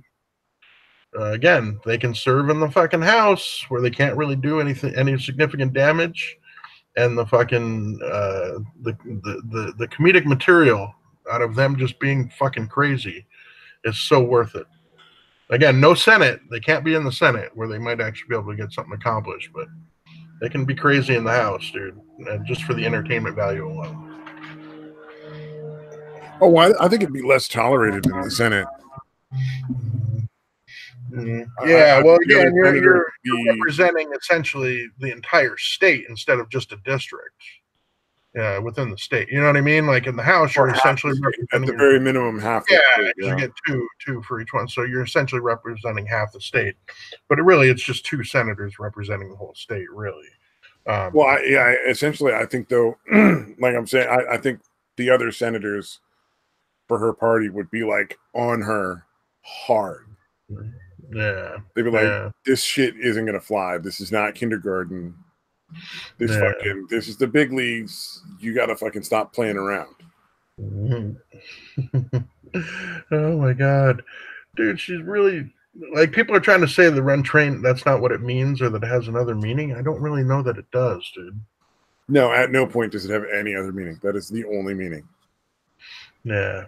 So the bitch is just stupid, said something stupid, and still doubles down. Well, that's what happens when you elect a fucking ignorant bartender. Right. You know, I'm sure there are great, like, very intelligent bartenders out there that would have been able to do the job quite well, but in this particular case, they picked a fucking dummy. Yeah. Well, she's from the Bronx. You know, she lived there until she was 5 years old, after all. Oh, lived there from when she was 5, yeah. From when she was 5, just until she was 5. Oh, that's right. Then she moved to fucking, like, Westchester and shit. Yeah. Yeah, she moved to Yorktown Heights or whatever. Yeah. Yeah. She hasn't been in the fucking Bronx, you know, in almost 30 years. But yeah. You're fucking Alex from the Bronx. I don't think she's that old, man. Oh yeah, what is she? 28 or 20? I mean, she has to be 25, but that's it. Yeah. The really funny thing is like she's not really that hot. She's not really that hot. Like I see women that hot in my town, like a bunch of them. Like, you know, Mexican chicks are generally pretty fucking hot. I see that fucking at least 5 times a day. Someone that's at least as attractive as her. You know what I mean? Like, oh yeah, she's cute. But well, you're in California. I would imagine it's the same thing. There's a lot of really good-looking fucking Mexican chicks, right? Or maybe not in your town. I think your town's incredibly racist. Just kidding. Maybe it's more of a Southern California thing, but you see a lot of hot fucking, you know, Mexican chicks or Hispanic chicks. Oh yeah, I see people that are as hot or hotter than her all the time in California for sure. Yeah, but they make a big. I guess if you're standing next to like Pelosi and Warren and like fucking ugly bitches like that, yeah, like, oh yeah, she looks really super hot next to these fucking old fucks. Yep, yeah, she's hot by comparison. Yeah. I still would love to fucking know how many cocks she sucked to fucking get into the position she's at, dude. Because you know there was a lot more backing her than fucking the people. You know what I mean? Oh, for sure. Yeah, it was definitely not a popular. Yeah, it wasn't it really wasn't the grassroots campaign that she fucking claims it was. Yeah, I don't know, man. I'm curious to see like if all that will ever come out, but I wonder if she's gonna get another term. Like, I wonder if she's just gonna be like a fucking installation of moronicism there. All right. Damn. Oh, Michael Knowles. This is what happens when a nice girl from the suburbs suddenly decides to become Alex from the Bronx. That's pretty good. I actually like Michael Knowles now. Like, I kind of thought he was an idiot when he first came on the Daily Wire or whatever. I actually like him now. He's okay. Well, now that he's making fun of Cortez, you're all right. Yeah, no, it's just any of the other shit I watched. Like, I don't know if he just got better at it, or it could just be the well, he was always conservative. But yeah, I think he just finally got decent at it. Like, he trolls her on Twitter a lot, I guess. Oh, yeah. Of course she takes the fucking bait because she's a fucking thin-skinned fucking moron.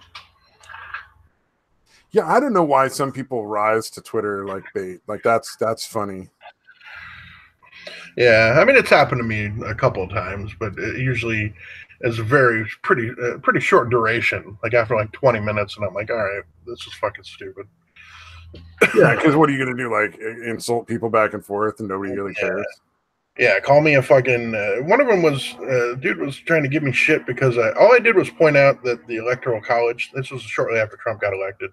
That the Electoral College is a system that's been in place for hundreds of years, and now it's a problem because Trump got elected. And he was calling me a fucking bigot and a racist for fucking pointing that out. I'm like, all right, I'm fucking done, dude. I'm like, either you're a troll. The same thing when Bush Jr. got elected. Like anytime the Democrats lose, they blame the Electoral College. It seems like.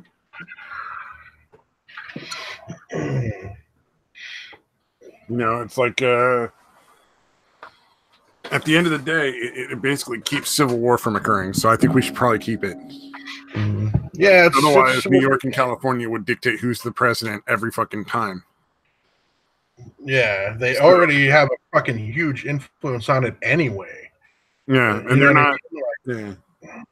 Yeah, if you win New York and if you win New York and California, you don't need a whole lot else. Again, obviously Hillary couldn't pull it off because she fucking sucks. But yeah, it's still a shit, how many do those have total? All right, I'm gonna look it up. I think Texas is the next one in line. So luckily that's usually Republican. Well, actually, I guess that wouldn't be the way I felt up until this election. But but if you look at a map, like just area-wise, conservatism is the majority of the country. It's just not as populous. Liberalism is almost entirely like the cities. So essentially, it becomes a war between like city and country, and like you don't want it to get to a point where there isn't a good balance between the needs of both groups. Right. Yeah, you know what I mean? Yeah, like that's 84, and that's well served by the Electoral College is well served, but like does well for that. Yeah, no, that's exactly. Like I said, if it was just straight up, there would be no reason to campaign anywhere other than essentially California, New York, maybe Texas, or to fulfill campaign promises to anywhere except for California and New York, and that would be even worse. Like that would just be like, eventually the rest of the states, the quote unquote flyover states, would fucking just go to New York and California and just fucking kill everybody, dude. Exactly. Like, but more likely to secede. Yeah, like, okay, you guys can be your own little fucking country, and we'll be the rest of the 48 states. First would be Texit. Like Brexit, but for Texas. Yeah, and we've actually we're fucking out, yo. Texas actually has the second most. They actually have more than New York, which makes sense. There's a few. But Texas is also the only state that legally has the grounds to just leave the union. Like they can still secede. Right. Legally speaking, like there's no United States laws that prevent them. Right. Yeah, New York's 29. So yeah, basically California and New York have a total of 84. You need 270 to get elected. Mm-hmm. So that's almost a third of the votes that you need just out of those two states. Yeah, out of two states out of 50. So you have 48 other states. You got to pick up enough. Right. But I mean, at the end of the day, like I don't think the Electoral College is going to go anywhere. I don't think anybody's actually going to get it removed because it serves both sides pretty well. Yeah, it's been an advantage for both over the years.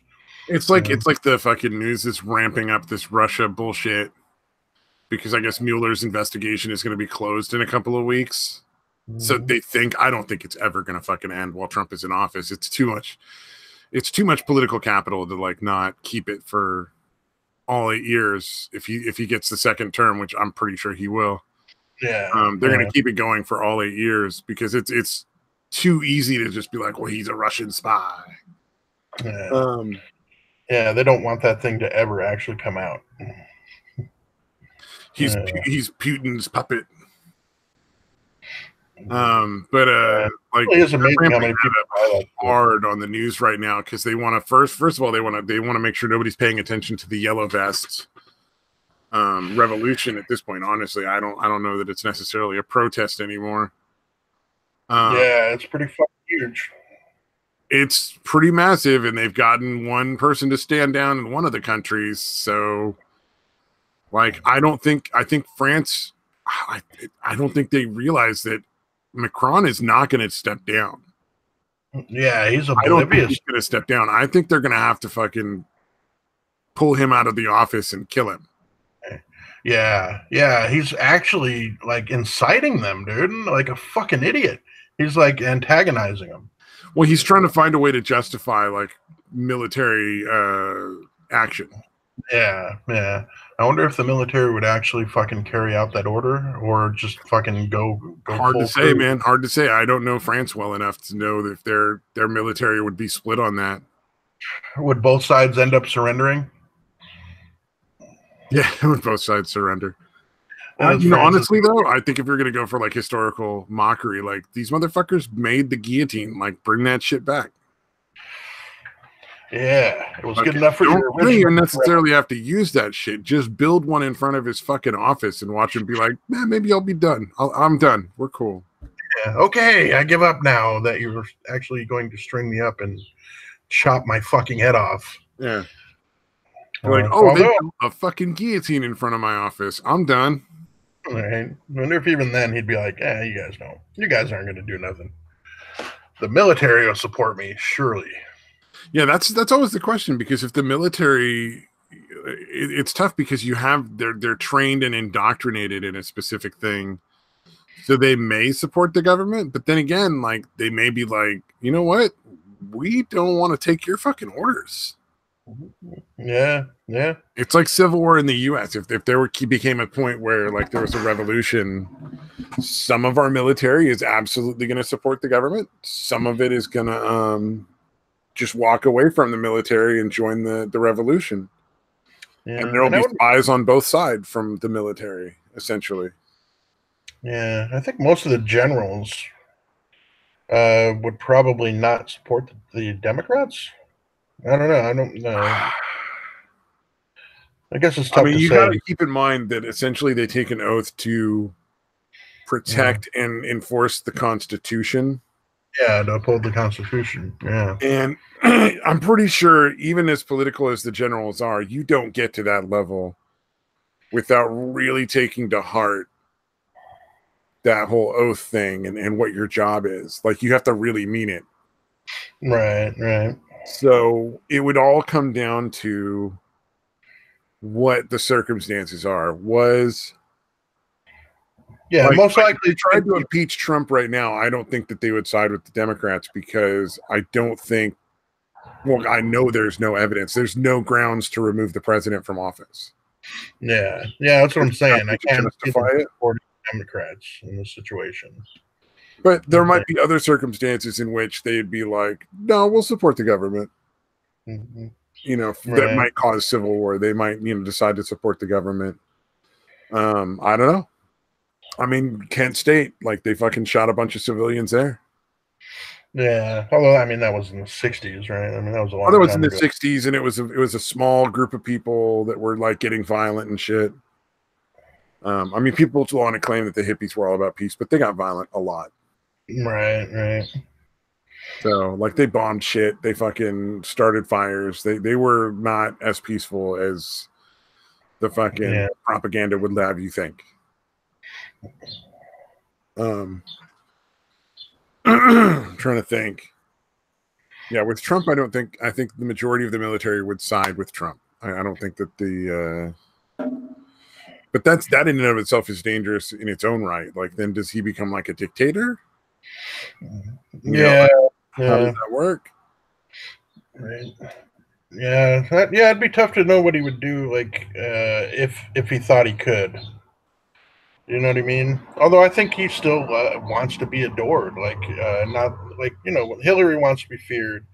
Well, I think Trump, if he became a dictator, he would be a beneficent dictator. Right. Dictator does not exclude being a good ruler. You know what I mean? Like, you can be a good ruler and be a dictator. It just, dictatorship is bad in and of itself. Doesn't necessarily mean the results are always 100% evil. Yeah. I just, the problem comes, like, does he hand over power back to the people so that it doesn't continue until eventually it's just a terrible dictator. Right. Because he might be great, but then his kids might be good, and then their kids might be fucking awful. Right. Yeah. They're gonna, like, that's where the problem lies. Yeah. Eventually, it's going to become a tyranny, dude. Yeah. Eventually, it probably wouldn't start off that way. I doubt most dictatorships have. Yeah. To get into that position of king. Although that's another thing, and I guess I'm always kind of fascinated with how things start. Like, how does England become a full country united under one king after being a bunch of separate little tribes? I mean, not just England, but any country. Like, I don't know. I find that shit. I don't know about any country. I do know with England, I would assume because it's a small island. Right. You know what I mean? Like, not. I mean, it's obviously not like tiny, but like. There's nowhere else to go. Eventually, you got to start getting along because killing each other is just fucking you over. Yeah, you got to eventually realize, like, hey, we're essentially wiping ourselves out, and now we're going to open ourselves up to fucking invasion because we're all fucking wearing ourselves down fighting each other. Yeah. Yeah, France keeps coming over and taking all our shit, so maybe we better start working together. Yeah, it was a lot of the Vikings, dude. We're doing a bunch of fucking raids, and again, all these places were essentially just individual little kingdoms. But then again, that's how Europe has run for years, so it's kind of surprising the EU has lasted as long as it has. Yeah, especially as messed up as they've been, dude. Like pretty much from the get-go, Well, I mean, the EU diplomats, Trump just downgraded them. All the diplomats from the EU. Let's see, what did he do? He downgraded them from state to international organization. So they're not real happy about that. But essentially, it's like now they're behind like El Salvador, Chad, Tonga, any other sovereign nation. Wow. He basically said the EU is not a sovereign nation. It's just an international organization, and that's all we're going to treat them like. Nice. That's interesting. It's smart. Yeah. The EU is starting to fall apart. Fucking get in ahead of the curve. Don't fucking wait. Because it's definitely going to fall apart. Like, I don't think the EU is going to survive much longer. Maybe a decade. Yeah. So better to get in and be like, all right, fuck these losers. Yeah. I'm also kind of curious why the United Nations, it seems to not serve any real purpose. You know what I mean? Like, that was one of the ones I think Trump wants to get out of too. A lot of Republicans want out of it. Yeah. It's a lot of money we throw away, essentially. Yeah, we essentially support the whole fucking thing, right? Like the buildings in New York, right? Or they're headquartered in New York, and then we cover the cost of almost all. And it's all bullshit. Yeah, it's ineffectual at best.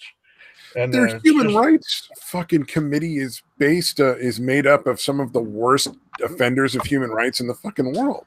Yeah, it'll have like China and fucking a bunch of Middle Eastern countries, or it's all North Korea countries. Yeah. Yeah, it's fucking ridiculous, dude. Some of the worst offenders are the ones that are on that council. Yeah, it's fucking ridiculous, man. So yeah, that can be done away with. How many billions of dollars is that costing? Mic out. Sorry, I pulled my headphones out and I couldn't hear you. Okay. I'm pretty sure I wasn't saying much, dude, because I can't remember. Damn, dude, you just said that too, because it was like the last 20 seconds or 10 seconds there. But yeah, no, it just seems pointless, dude. It seems unnecessary. Yeah, I would love to see the U.S. pull out of the what do you call it? Fucking UN. Yeah. I would like to see them cut off international aid to any country that doesn't benefit us in some way. Yeah. Yeah, it seems like they're dead set against anything we do anyway. You know what I mean? Yeah, I mean, well, why should we spend all this money on all these countries that really don't fucking matter? Yeah. Like, at the end of the day, like, all joking aside, like, they just don't matter. They're not important countries. There's no benefit to us in giving all our money to them. So why are we giving free money to all of these places? Yeah, I would love to know what the actual cost is. I think that would be one of the main things that people would be like, yeah, let's do away with this shit. Let's see. I'm sure you can look that up. Let me see. Start with how much does the U.S. spend In the United Nations. Yeah, U.S. spend on the UN.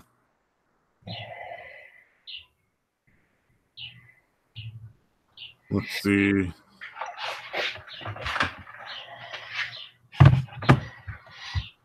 Let's see. I'm seeing it's 28.6%, but it's not. No. Let's see. It's not saying how much it fucking spends. What the fuck? I gotta stop using Google. I keep forgetting.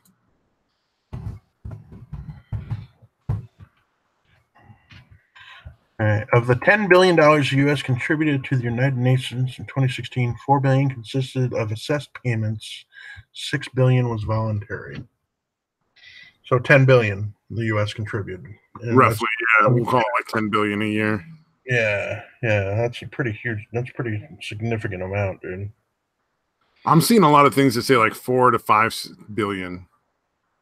I think $4 billion is required or whatever. And again, but the UN pays more.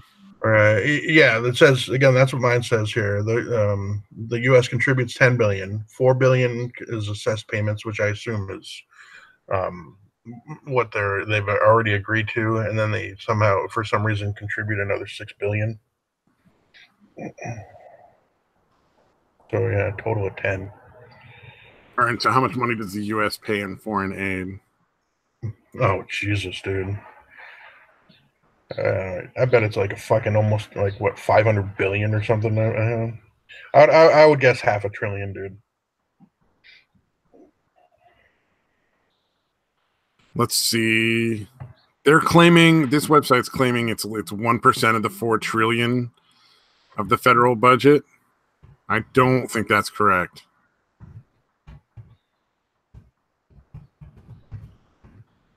I don't actually believe that. All right, let me see. As of fiscal year 2017, foreign aid between the U.S. State Department and U.S. 35 billion on foreign aid. I got one that says 50.1. Yeah, that's what I'm saying. I think people are basically just making shit up. Yeah, it says essentially 1% of the budget. So Israel gets 3.1 billion a year. Egypt gets like 1.5 billion. Afghanistan 1.1 billion. Jordan 1 billion. Pakistan 933 million.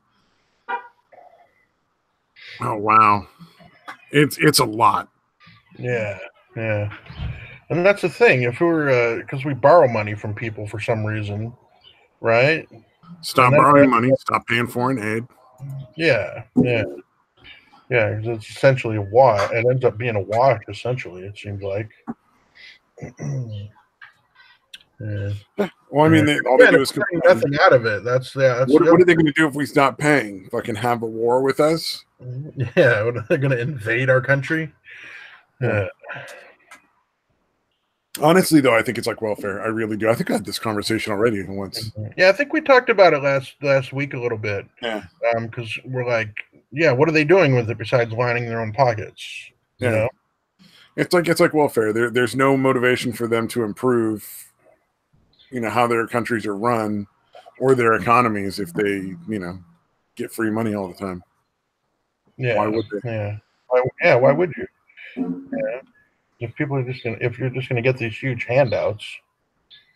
Exactly. So I mean, it makes sense. Right. Yeah, and again, if it was going to quote unquote the people, that would be one thing, but it doesn't seem to be. It seems to be just lining the bigwigs' pockets. Yeah, exactly. Oh, Noob Nation says, so how is the show going? LOL. Same as it normally goes, man. It's a terrible show. People show up for some reason. I don't know why. Yeah, it's the train wreck thing, dude. It's like, oh, what are those Caesars up to today? Like, holy shit, they're still doing it. Hell yeah. Never surrender. Someday we'll get up to 20 people watching. It'll be glorious. Oh yeah, for sure. That'll totally happen. I believe it. Although even I forget to tweet out the. Well, I don't tweet anything at all anymore. But oh yeah, tweet out the link to the show. I don't think I do that very much. I am curious what's going on with Satan and gaming. If they're just like, all right, we're done, we're out. Yeah, they got together. They're like, yeah, fuck this. Although gaming seems like he's streaming all the fucking time now. Oh yeah, he does stream a lot. Yeah, he doesn't say much, dude. He just sits there and is like gaming and not really saying a whole lot. You know. So I'm like, oh, okay. So listen, I put in comments literally just so he'll say something. And it's generally just me talking shit. I like to show up to his live stream and ask him what he would do if he won the lottery. Or time machine. What would you do if you won the lottery and or had a time machine? Just to fuck with him. He's like, fuck you, man. I've seen Mad Metal Man on his streams a couple times. All right. Like he chats with Mad Metal Man on there once in a while. Yeah. Although I don't know if Mad Metal is there to antagonize him like I am, but yeah, he gets mad. Fuck you. I buy what did you say one time? I would buy a warehouse or something. I forget what he said. It was something silly.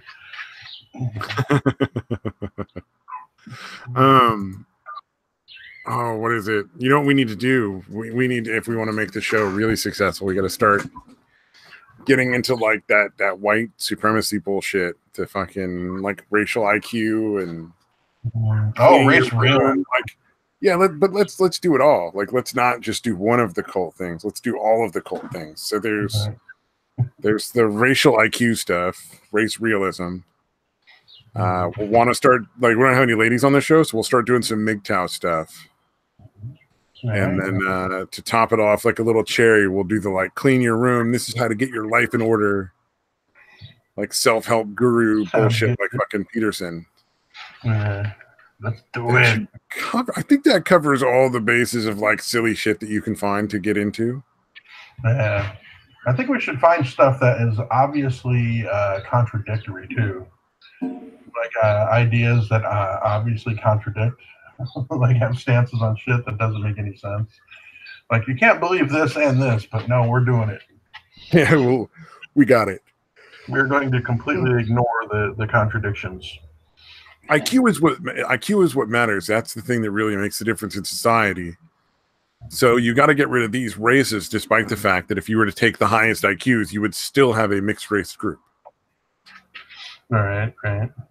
You know what I mean? Like, so that's one of the ones I've always thought was pretty good. So that's definitely in the camp of you really can't believe both those things at the same time and have them make sense. Right. Yeah, that's the thing. Like, okay, so whites and Asians have the highest average IQ or whatever.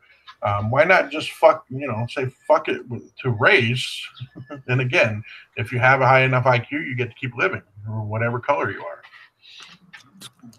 And the rest of you have to get cordoned off into a reservation-like environment. Yeah.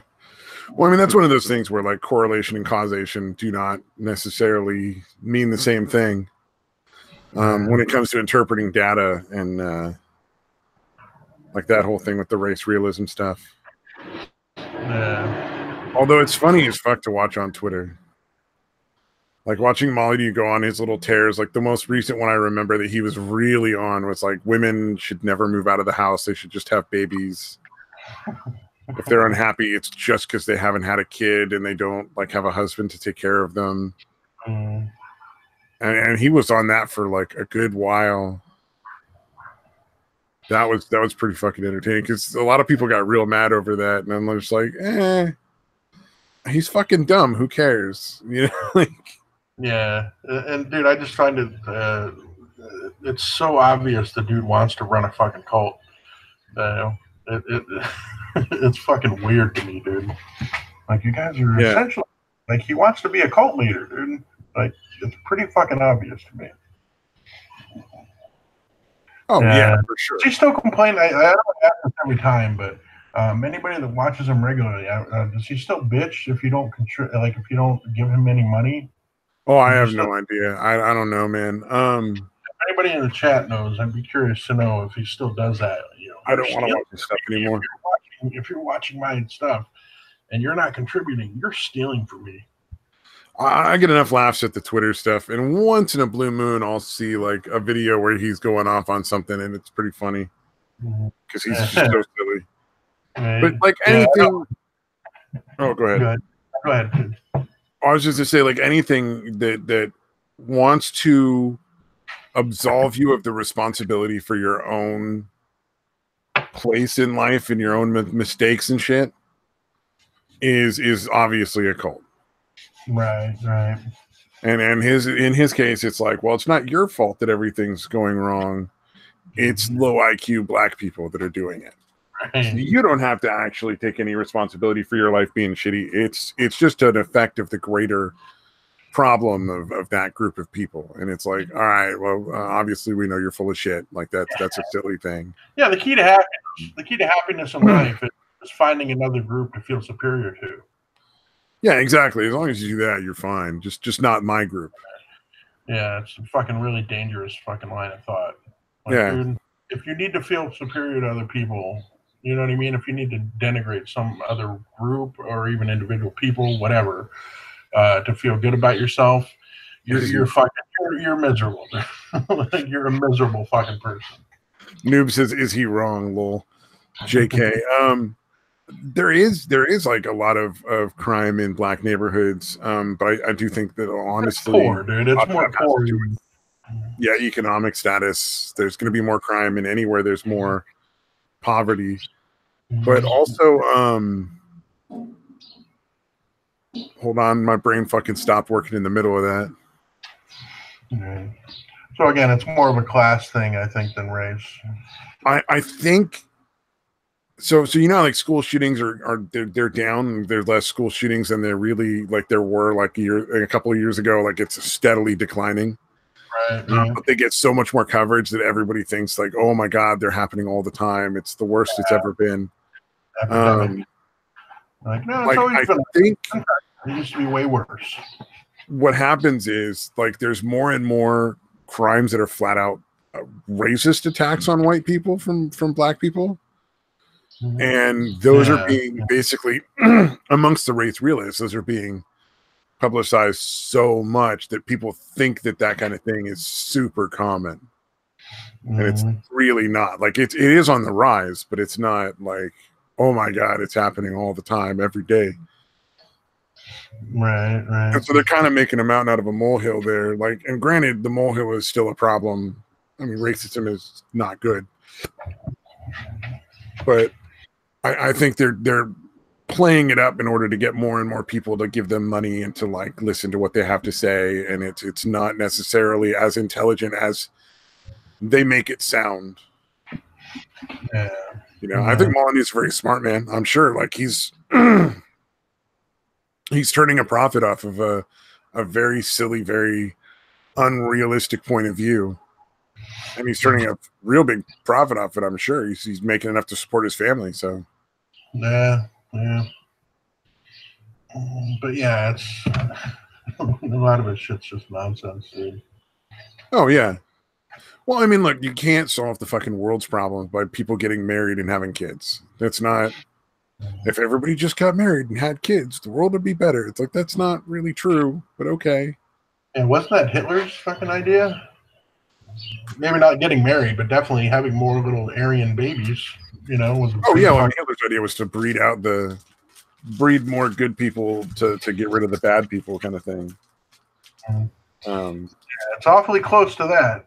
You know, I don't know if he fucking realizes that. Maybe he does, actually. Maybe he's well aware of that fact. I think he's acknowledged it on a couple of times on Twitter that I've seen, if I remember correctly. Oh, wow. That's funny. I would think he would keep that more of a dog whistle-y kind of situation. No. I mean, he kind of embraced it. He's like, look, like Hitler was a bad person and did bad things. That doesn't mean everything he said was wrong. You know, in this particular case, he was right. It just so happens, you know, that is a better, you know, way of life. But that's sort of like the Christian, Judeo-Christian sort of thing that's always been the push. You know, society will be better and your life will be better if you just get married, stay married, and have kids. And that's basically, at this point, that's sort of like the globalist sort of point of view. Like, we just want more workers for the factory, and your job is to make the factory run smooth and to get more workers and more buyers so that we're still in power. Yeah, it's fucking crazy, man. Well, and the other thing is, it's predicated on that all of the people who are going to get married and have kids are going to be good parents and not raise fucking psychos, which is not accurate.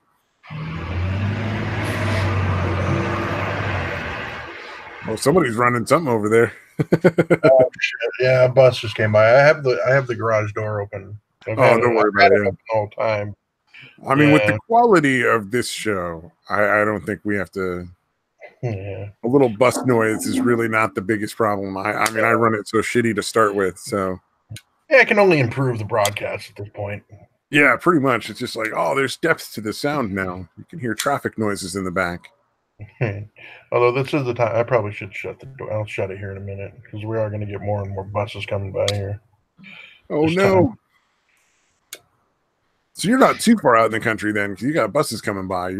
That's not like super countrified. No, it's just like 7 or 8 miles outside of the actual city, basically. Nice. Yeah. Okay. I dig it. Yeah.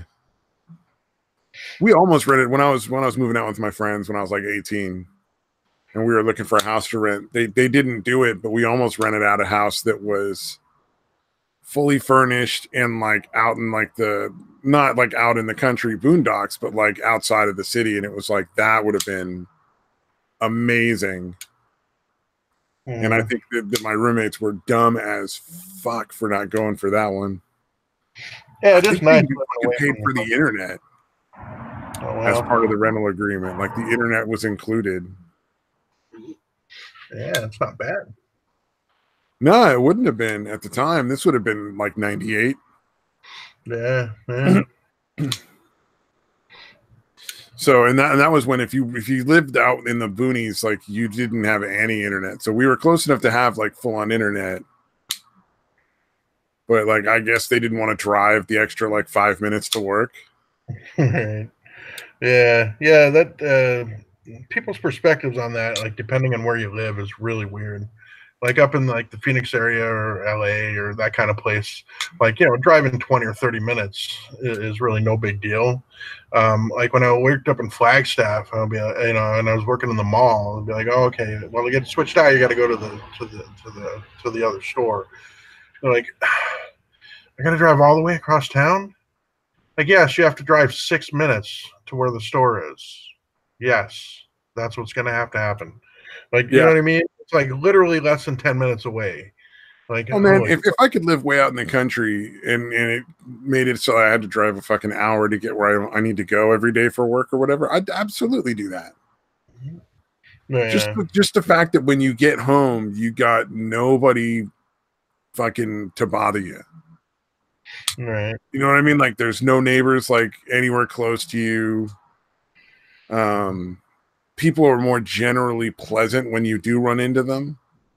Right. But like what neighbors you do have are more likely to be like willing to help you out in an issue, and you're more likely to be happy to help them, kind of thing. Yeah, for sure. Like out in the fucking boonies, when you move out there, like a lot more times you get like the people who are like, hey, I baked you these cookies because I wanted to come over and make friends with you, like new neighbor from a mile away. Right. Yeah, you don't see much of that in the towns and shit. Yeah. Well, like the neighborhood I live in, it's not the same as it was when we first moved in, but like for a long time, everybody knew each other, everybody got along and was friends, and we'd have like big fucking like barbecues together.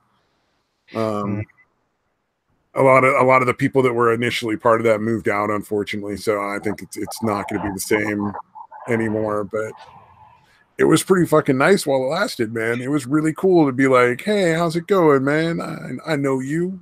Yeah, everybody actually getting along and shit. No, I mean, like the neighbors across the street at one point were out buying curtains for their little girl's room, and they like called up and they're like, hey, can you go over? And here's the code because they had a password. Right, thing right. where you punch in the fucking numbers and it'll unlock the door if you don't have the key. And they're like, "Can you punch in the Yeah. code and fucking go measure the windows for us real quick?" And it's like, "Sure, neighbor, no problem." Why not? Glad to help. Yeah, Glad to so I be mean, of it service. save them driving back to fucking take measurements and then go back to the store again. Right, right. And then everybody wins. It was only like 5 minutes for me. Right. Yeah, and then you need help, they're more than happy to fucking oblige or whatever. Yeah. Exactly. Yeah. 100%. Indeed. But more importantly, like you guys can have, big neighborhood parties where everybody hangs out and barbecues together. That's fucking awesome. Yeah, actually getting along, oddly enough. Yeah, we would always have at least 2 or 3 times a year. We would have like a big barbecue where like all the neighbors get together and barbecue shit together. So, and it's everybody gets wasted and it's a great time. Nobody drives home, so it's even better. Right. And then we would have a couple of breakfasts through the year as well. Where like everybody would come over to our house and we'd all hang out on the deck and do like pancakes, eggs, and bacon and like champagne and orange juice for breakfast. Like a brunch. Kind of Like sort of like a brunch thing. Yeah, it was usually around like 9 or 10 in the morning. It was definitely not early. And that was always kind of fun. I forget what you call that when you mix the orange juice and the champagne. I think there's a name for it. Screwdriver? No, that's vodka. What's your name? No, that's champagne and okay, yeah. Sorry. Champagne and orange juice. There's a term for it, but I can't remember what it is. But it's delicious, and I hate champagne. So is it called hidden alcoholism? Hidden alcoholism. Well, there was nothing hidden. Like Halloween, they do trick or shot. Trick or shot, goddamn. Where the guys would all go around the neighborhood and just like take shot glasses with them and go from house to house. Trick or shot, trick or shot. Try to get like shots of liquor. That was always pretty fucking hilarious. It's pretty good. Mimosa, that's what it is. It's a mimosa. You mix champagne and orange juice. Yeah, it is. I knew it had a cutesy little name for fucking getting wasted at fucking 10 o'clock in the morning. Because like most people have like one, but then there were always those people that were like, just keep them coming. Hey. I remember breakfast. It's not enough mimosa. Can you fill up this double gulp cup that I brought? Yeah. Fucking. Oh my god, those 7-Eleven fucking double gulps and shit. Jesus. Yeah, that shit was fucking crazy.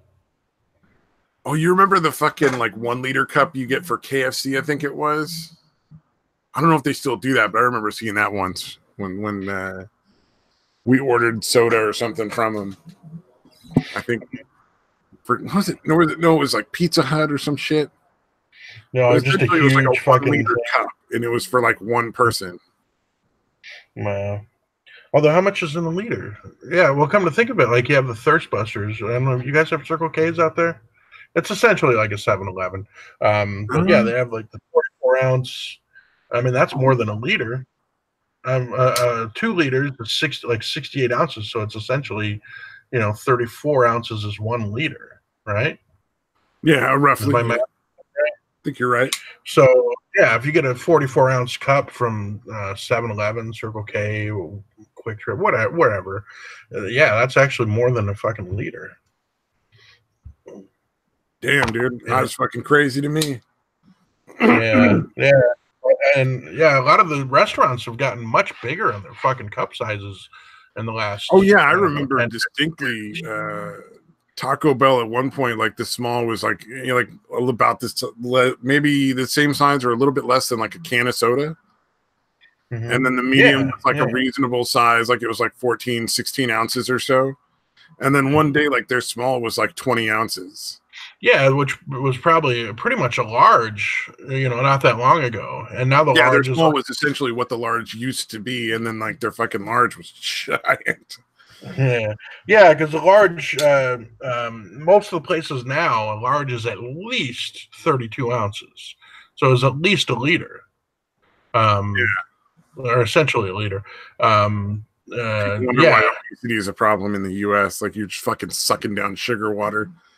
yeah, I'll just have a liter yeah. of sugar water with my fucking my lunch. Thank you very much. Right. Uh, yeah, yeah. It's pretty fucking ridiculous. It's a Yeah, lot. I assume Kool-Aid is essentially the same, right? Like, I don't think Kool-Aid is that much is really any better or worse, is it? No, I think As it's far about the same. Yeah, it's just different flavors of sugar water. Kool-Aid is uncarbonated sugar water with flavor. yeah, yeah. Of course, then again, I've known people who are like, carbonation is bad for your bones. I'm like, the fuck are you talking about? Right. Oh man. Well, apparently the caramel coloring that they use for like Cokes or colas and Dr. Peppers, like that, apparently fucks with your kidneys. Oh, that I could see. That's entirely possible. Yeah, no, that's what they told me because I've had kidney stones, like one on each side, like a few years apart. One kidney stone and one kidney, and then obviously the other kidney a couple of years later. And that's what they told me. It was like it's fatty foods and the caramel colored sodas, Dr. Pepper, Cokes, that kind of shit. Oh, okay. Yeah, that caramel coloring for some reason can really fuck Yeah. with kidneys. You know, Well, and then again, the part of soda that's bad for your bones is like the phosphoric acid, I believe. I could be wrong. It's been a long time since I figured it out, but I'm pretty sure it's just the phosphoric acid, which is like a preservative. right. Yeah, I mean, it's not surprising that that shit's not healthy. You know, I mean, it's fucking too fucking. Oh yeah, too sweet to possibly be good for you. Yeah. Well, and then when you give up like caffeine and soda and stuff, it's surprising how it's not that bad actually. Right. Right. Yeah. Well, caffeine doesn't actually affect me the way it affects people. Like, you know what I mean? I've never noticed any kind of amp or anything from caffeine. Huh. I just really like the taste of Dr. Pepper and colas. New Nations is fuck. I just drank a glass of Diet Coke. Right on, man. I don't think people should never drink soda again. That'd be silly. Yeah. Like if you enjoy it, have it. Just don't drink it like 10 cans of soda a day every day. Yeah, I'll do it like maybe 2 or 3 times a month. I'll get like a 2-liter or something.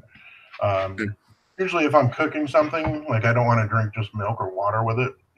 So, like if I'm making spaghetti and meatballs or something, or a pork tenderloin, like I don't want to just drink water or milk with it. So I'll get a fucking 2-liter. But other than that, I try to avoid it. Yeah, I mean, fruit juice is good too. Right, but, right. Everything in moderation, right? Like even moderation. So, yes, be moderate in your moderation. Yeah, once in a while, fucking have some fucking crazy shit. Mm-hmm. It's like eating an ice cream sundae every single day is not good for you. Having one once in a while is not a bad thing. Yeah. I try to avoid going to Safeway, although that's where I pick up my meds, so it makes it tough. Because Safeway has these brownies that are really good. I think I've talked about it before, but every time I go in there, I have to get them. I'm like, I'm here, might as well get them. But yeah, like heating them up and then putting a little vanilla ice cream on top, fucking amazing. Oh yeah. Yeah. Or even like the big cookies you get, like from the bakeries, from whatever grocery bakery. Oh, well, having all those like same thing, heating it up, kind of stores in my area. The one thing that's good about that is their bakeries are just phenomenal. Mm-hmm. So like Safeway's brownies are good. The brownies from like Oliver's are fucking amazing. Mm-hmm. Like they're just way better. I assume they have those up in the Phoenix area somewhere, but yeah, I don't have anything like that here. Is it like a Whole Foods kind of thing, or is? Yeah, it's sort of like a pretentious, like Trader Joe's, Whole Foods kind of like deal. Okay, yeah. But if you go to like Trader Joe's or like Whole Foods or whatever organic bullshit grocery store, like their bakery is almost always like really good. And a lot of times they'll also do really good like deli sandwiches and stuff. Nice. Really high quality deli sandwiches for not a lot more than like Subway prices, but much better quality ingredients. Yeah. Cool. Oh, since Oga says soda is bad for you, I prefer a tall glass of vodka, all natural, organic, and probably non-GMO. So it's got to be good for you. God damn. Like organic mercury. Hell yeah. Well, fucking organic is everything. Like dog shit's organic. Doesn't mean you should fucking put it in your mouth. Shit. I stole that from George Carlin, by the way. That's not my joke. Oh, Was either George Carlin or Gallagher, one of the two. that's got to be Carlin, dude. That sounds like Carlin. Maybe not. I don't know. Gallagher like did like so. Gallagher had like the watermelon smashing was like the end of his show, but most of the first part was always like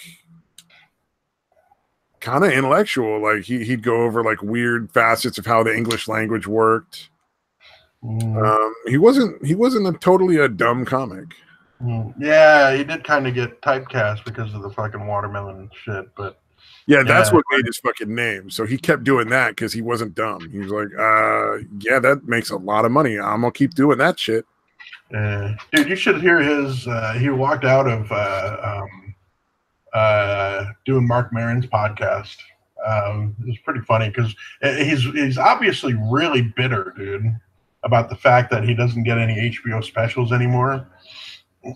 Oh, really? He's incredibly bitter and angry about it, dude. It's pretty fucking funny. Why though? It seems like he would be in their fucking wheelhouse of like the politically correct kind of shit right now. Yeah, he's just I don't know. Apparently he does a show. Yeah, I'll have to find it and send it to you. It's pretty short. If he still tours, I would love to get a chance to go see one of his shows from like the back row before he fucking dies. All right. Make sure you avoid the getting sprayed with water. Yeah, I don't want to be in the front row. Yeah.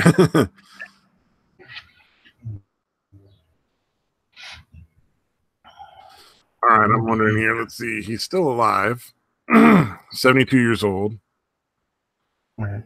Yeah, and that show and that one with Maron, he was talking about how apparently he goes and talks with physicists and shit at colleges, like wherever he happens to be in town. Which I don't know, it just sounded kind of weird, but maybe he stopped doing the fucking like smashing shit. Oh, right now it's like Iowa, Wisconsin, South Dakota, and Texas. Okay. That's his January dates and his February.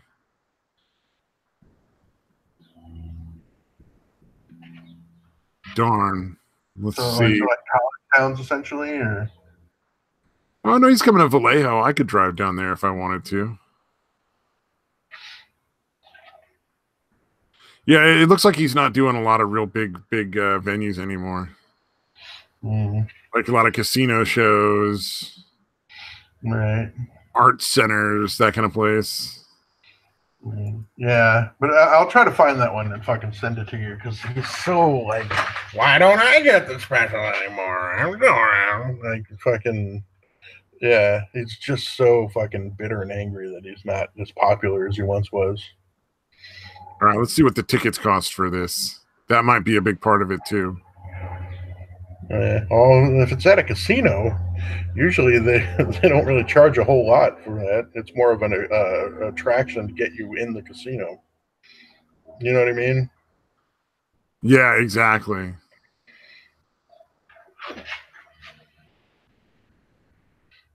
All right, Gallagher Comedy Night.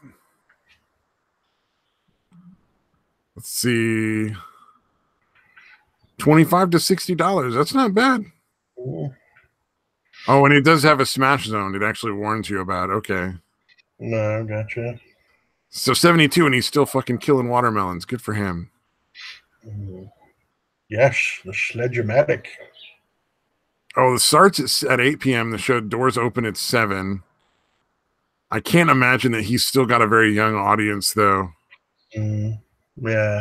No, I thought I read somewhere that he does an entire show in Spanish. Really? That's what I heard, man. All right. Interesting. Oh, his opener is Party Artie Fletcher, apparently on that show for Vallejo. Who? I don't know who Party Artie Fletcher is. But I was going to say, is that somebody I'm supposed to know? Because I don't. Here, I'll show you the fucking picture. Party Artie is his name? Party Artie Fletcher. Artie Fletcher. Such like an 80s, yeah. I'm going to say.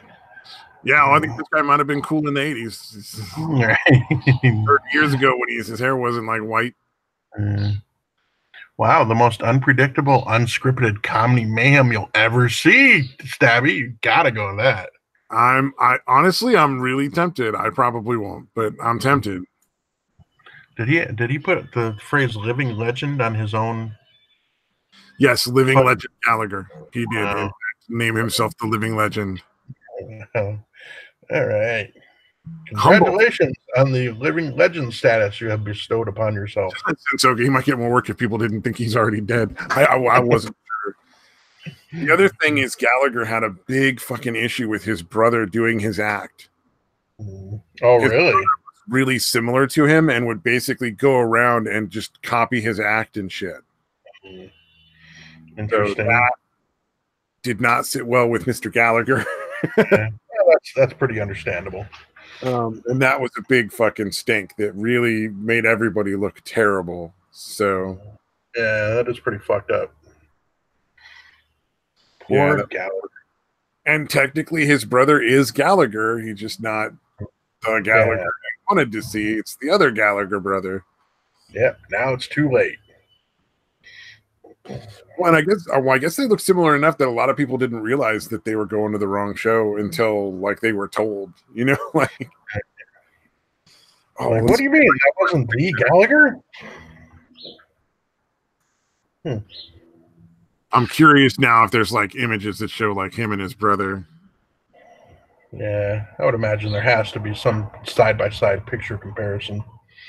It'd be pretty shocking if there wasn't. Hey, I'm finding Oasis. That's fucking great. Oh, the brothers Gallagher from Oasis. Those fucking douchebags. Yeah. I guess just the one is really a douchebag. I forget just type in minus Oasis. There you go. Now you're knowing how Google search works. Well, I'm actually right now on Bing. Their image search is better than Google's. I'm not seeing one where it's got the both of them together. That's weird. Let's see. So we'll go on with Gallagher. And then we'll find out what Gallagher's brother's name is. Yeah, or maybe put comedian in there somewhere and see if that narrows it down. Gallagher, comedian, brother. Be a good search engine thing. Yeah. Maybe not. Ron Gallagher. I don't know Bing. So Ron Gallagher is the other one. That's who I'll have to go through here. Well, I mean, the search engines all work the same. Bing is just better for turning up a lot of images. Yeah, and does it have the ads at the top like Google does? Oh no, it doesn't. The image search is just images, and well, it's also better for porn. Yeah, that's key. That's a key. Oh, here's one. Here's one. Okay, I don't know how well this is gonna. Yeah. You remember when they used to put out stats on what the number one business or whatever number one thing is on the internet? And essentially, it was always porn, but they would always ignore that and go with whatever was number two and say that was number one. So here's Gallagher on the left and his brother on the right. Yeah. I wouldn't. I could definitely see how that could be confusing. Yep. So people would have no idea, and as long as he gets up on stage and smashes shit, people are gonna be happy for what they fucking paid for. Yeah. That'd be funny if like the brother didn't even bother doing any of the actual stand-up comedy parts. Just goes out and fucking hits things with a hammer, shit, and making weird sound effects. That'd be pretty Here's fucking thingy, or maybe he called it the sludge-o-matic because it sounds almost the same. He's like, I'm not. There's no copyright infringement, you see, because mine is the sludge-o-matic with a U instead of sledge-o-matic. I wonder if he even went that far, or if he just straight ganked it. I'm gonna fucking steal it anyway. He'll just claim like, no, it might sound like I'm saying sledge, but I'm telling you, it's a sludge-o-matic because it makes sludge when I use it. Yeah, it turns everything into this weird sludge.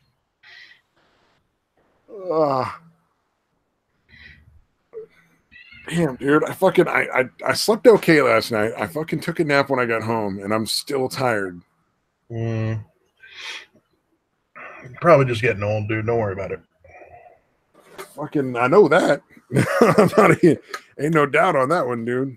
All right. Well, you said it was weird. No, I just like usually I'm not tired if I also get like a little bit of nap. You know, it's like, oh, okay. Oh man, it was pretty funny. Night before last, we had a client who just decided he was going to stay up and not like go to bed at the, you know, like they got to be in their rooms with lights out at like 11 p.m. essentially. And they're supposed to stay in their rooms until like 7 in the morning or something, roughly. All right. Just it's, you know, licensing, we have to have a certain period of time where it's lights out and they're in bed kind of thing. Sort of like licensing will not allow us to have clients sleep on the couches. Because if they allowed it, then there's places where like clients wouldn't have beds. They just have couches and they'd like be stuck out in the living room because it was, you know, just a way to make money. Right. By having more people in the program kind of thing. Oh, we're gonna get them a room eventually. Not really, but we'll say it. I got this picture of Gallagher from one of these WTFs, and he looks like an old like Asian, like a Chinese guru or something with this fucking crazy hair. Oh, shit, dude. You see that, dude? Fucking dude looks old as shit now. Right? He's got the crazy like Einstein hair almost. Yeah. A little more of a bald spot though. All right. Well, that's always been there. Yeah. Fucking Gallagher's been bald since at least since the 80s. Oh hell yeah. But the funny part was wearing the silly little hat. The hat with the extra hair. Right. Fucking goddamn it! Now I'm gonna have to watch find a Gallagher special on YouTube and watch it. No, the funny part was I asked the guy, I'm like, look, you know, it's after 11, you gotta, you know, turn off the computer and go to bed. You know, it's time and all that. And then I waited like 15 minutes, went back out, and I'm like, hey man, I asked you 15 minutes ago. You still gotta, you know, you really do now gotta turn it off now and like head to bed. It's just part of the program rules. And the dude like wouldn't look at me or fucking acknowledge me. So I was like, are you just not gonna fucking talk to me? Is that what's going on here? Like really? You're just gonna ignore it? Gave a little bit of a nod of his head. I'm like, all right, good for you, man. And just fucking I left it. I had to call on call to get clearance to leave it, but I just like walk away, let him do whatever the fuck he wants. Doesn't matter. Right. Yeah. Because some clients they might want me to keep like that. No, they just probably talked to him a little bit about it the next day. But I mean, if he kept doing it, if he continued to do it every night for like a week or two, probably, yeah. Okay. Eventually, because we're responsible for their well-being. So if they're like, for instance, they're not sleeping, they're not eating. If they're diabetic and they're not taking care of their blood sugar, we have to kick them out because we can't guarantee that they'll be safe. Right. Plus, you don't want to be liable for that shit, dude. Yeah, exactly. Both of those things come into play. And then, like, I had to call on call, which is basically like you call. There's always a manager that's designated as on call for outside of like 9 to 5.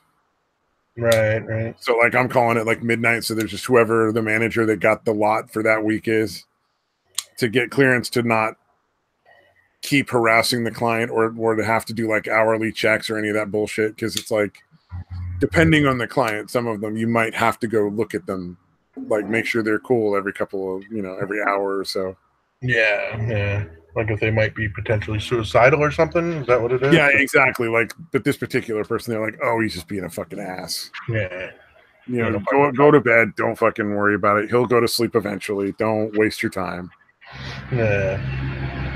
Well, that's cool. I'd hate to have to fucking constantly be doing it. Like, yeah, especially if somebody's literally not even acknowledging you. Like, fuck this guy. Oh, I got no emotional investment in that. I mean, people have like weird delusional psychotic behaviors. You can't take it personal. Yeah. You'll drive yourself crazy. You'll drive yourself crazier than the clients. Yeah. Seriously. Because some people just like part of their psychosis, they get irrationally angry and like will like call you names and make fun of you or something. And it's like, look, man, you could take that personal or just be like, I get paid to deal with this bullshit. Whatever, man. That's true. I generally laugh when people fucking lash out like that. Which is probably, doesn't make them any happier, but it fucking cracks me up. Well, and you're gonna have to deal with that guy the next day and the next day and the next day. So yeah, why bother antagonizing him? And like I said, it's not like you're doing it for fun. You're getting paid. Yeah, indeed. Oh, Mad Metal Man says, I hate the internet sometimes. Only sometimes, sir? I hate the internet all the time, but, well, not all the time. There's porn. Yeah, I love Dave Chappelle's bits back on Chappelle's show. What if the internet was a real place? Like what that would fucking look like. Oh, I've never seen that. I really got to fucking find a way to watch all the old Chappelle show stuff. Dude, it was fucking brilliant. That show was fucking really inspired. Fucking hilarious. I watched his most recent comedy specials, and they were phenomenal. Yeah. Well, yeah. His obviously his stand-up is fucking legendary too. Jesus, that's fucking show. Yeah, the Tyrone Biggums, the fucking crackhead, fucking brilliant.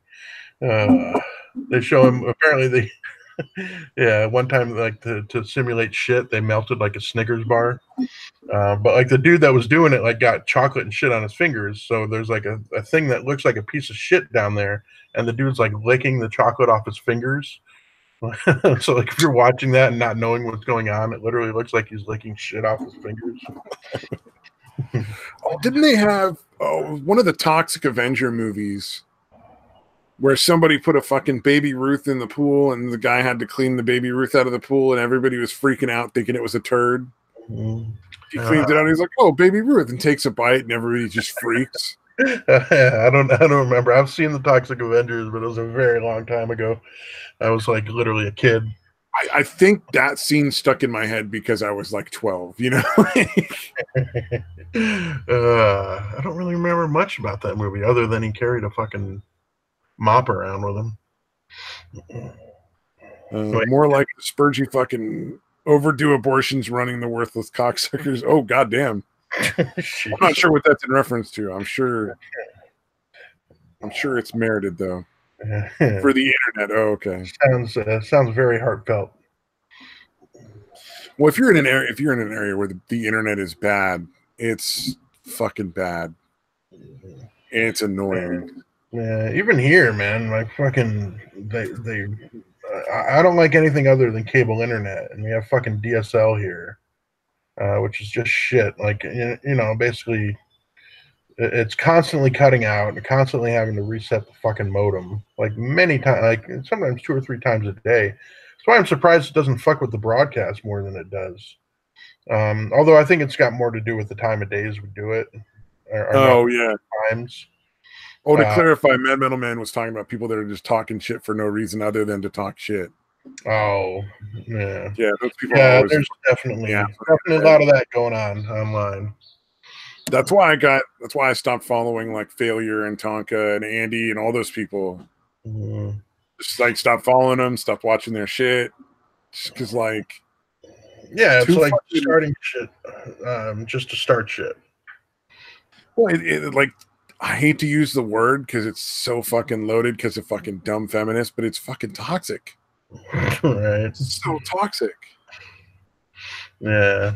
Zell is the issue. I don't know who Zell is.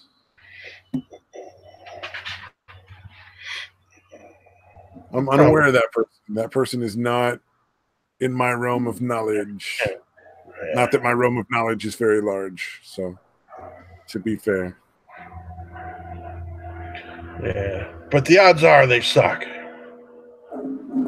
Well, I would take Mad Metal Man's word on that for sure. I think he's a pretty good judge of character. Yeah, this is true. Definitely. Zell is a prick. Yeah, I don't doubt it. Yeah, there's I don't know, man. Like, or does he mean Zeph? Is Zeph still around? Oh, I don't fucking know. That guy was a fucking weirdo. Tranime made like I don't know if you know who Tranime is, but she's like does a YouTube channel about like trans people, and she's like one of those like reasonable, rational, conservative trans people. Right.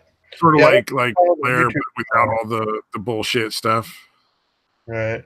Yeah, I think I follow him on Twitter, but I don't think I follow him on Well, Traname is technically a her, but yeah. Yeah. I said, would I say him or them? You said him. Oh. But either way, like, I don't think you would be I don't think you would offend Traname with that either way. It's like Blair White without the nonsense. Like she just goes in trans issues and stuff. But she clearly made a sarcastic tweet.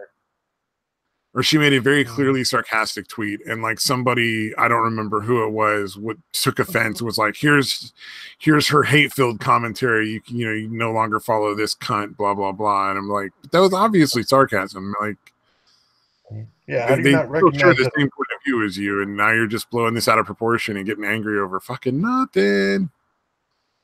It's fucking dumb. Right wing SJW. The right wing SJWs. The social justice warrior shit fucking drives me nuts. Yeah, it seems like she's chill. She's got a pretty good sarcastic sense of humor on Twitter. That's all I follow her. I don't really know her.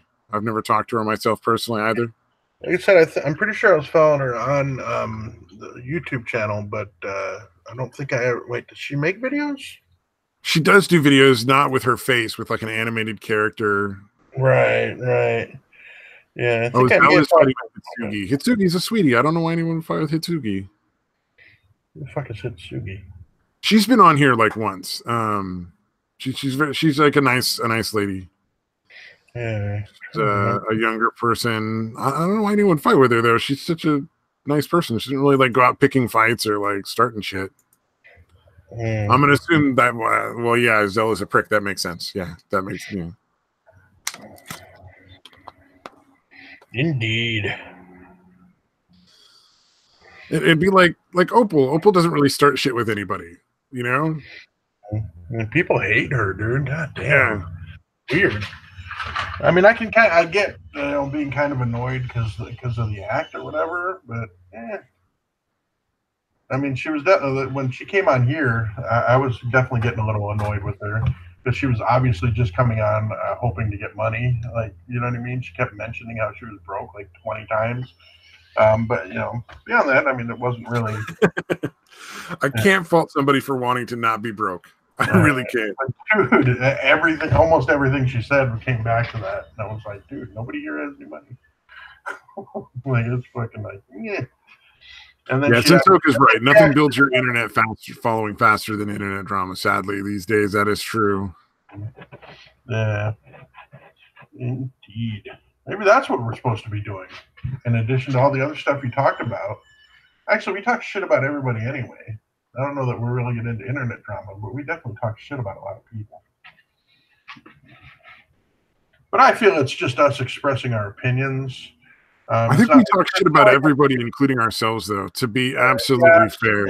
Yeah, it's not like we're acting like we're high and mighty and above it all. We're so much better than. We're those two losers on the internet who just fucking laugh at stupid shit and make fun of people and ourselves. Indeed. I would hate to think I might possibly start taking myself serious at some point. I find that thought terrifying.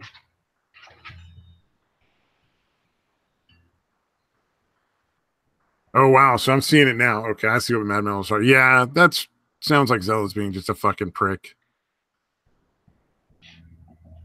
Essentially, he's like trying to get her to go on a stream so he can, I guess, fucking yell at her or make fun of her or try to like pwn her or some shit. Oh, Jesus, dude. Same old bullshit internet drama nonsense. Yeah, come on for the views and so I can fucking. Yeah. You know what? Mad Metal Man describes Opal very good. Like, she's a sweetheart in the long run, a little cringy, but sweet. Yeah. And again, I don't. It's kind of funny to like.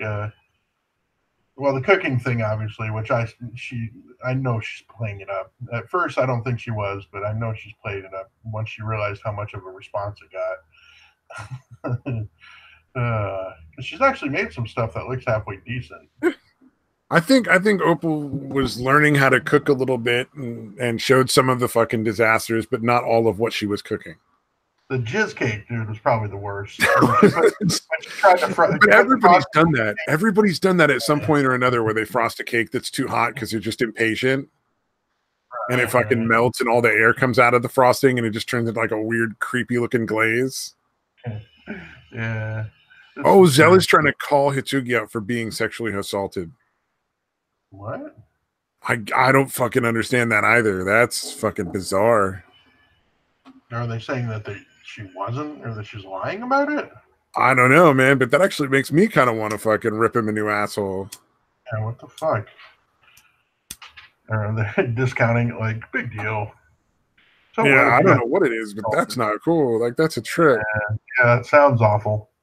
If it was one of like Tonka's crowd, like one of the silly people that just make shit up all the time for the drama and the fucking views, you know, like the weird constant sort of WWE style fucking YouTube channels. Right. I get it, you know, like whatever, like you're doing that for entertainment. You know, everybody's kind of, I have a feeling that everybody's kind of in on it in the background. Like there's probably some private conversations where they work things out. Right. And agree to certain shit. Yeah. Yeah. Or even go on and pretend to be pissed. Like it's the shit's already decided and already fucking taken care of. But they're still gonna fucking pretend to fight in public. Yeah, okay. Oh, he just blasted it out on somebody's stream, naming names and all that stuff. Yeah. Yeah. Oh, yeah. That's not okay. Like, if anybody's going to talk about it in public, it should be Hitsugi's choice. It should be up to her. So she wants to talk about it. Like the Hitsugi had not made it public, and they fucking put it out there.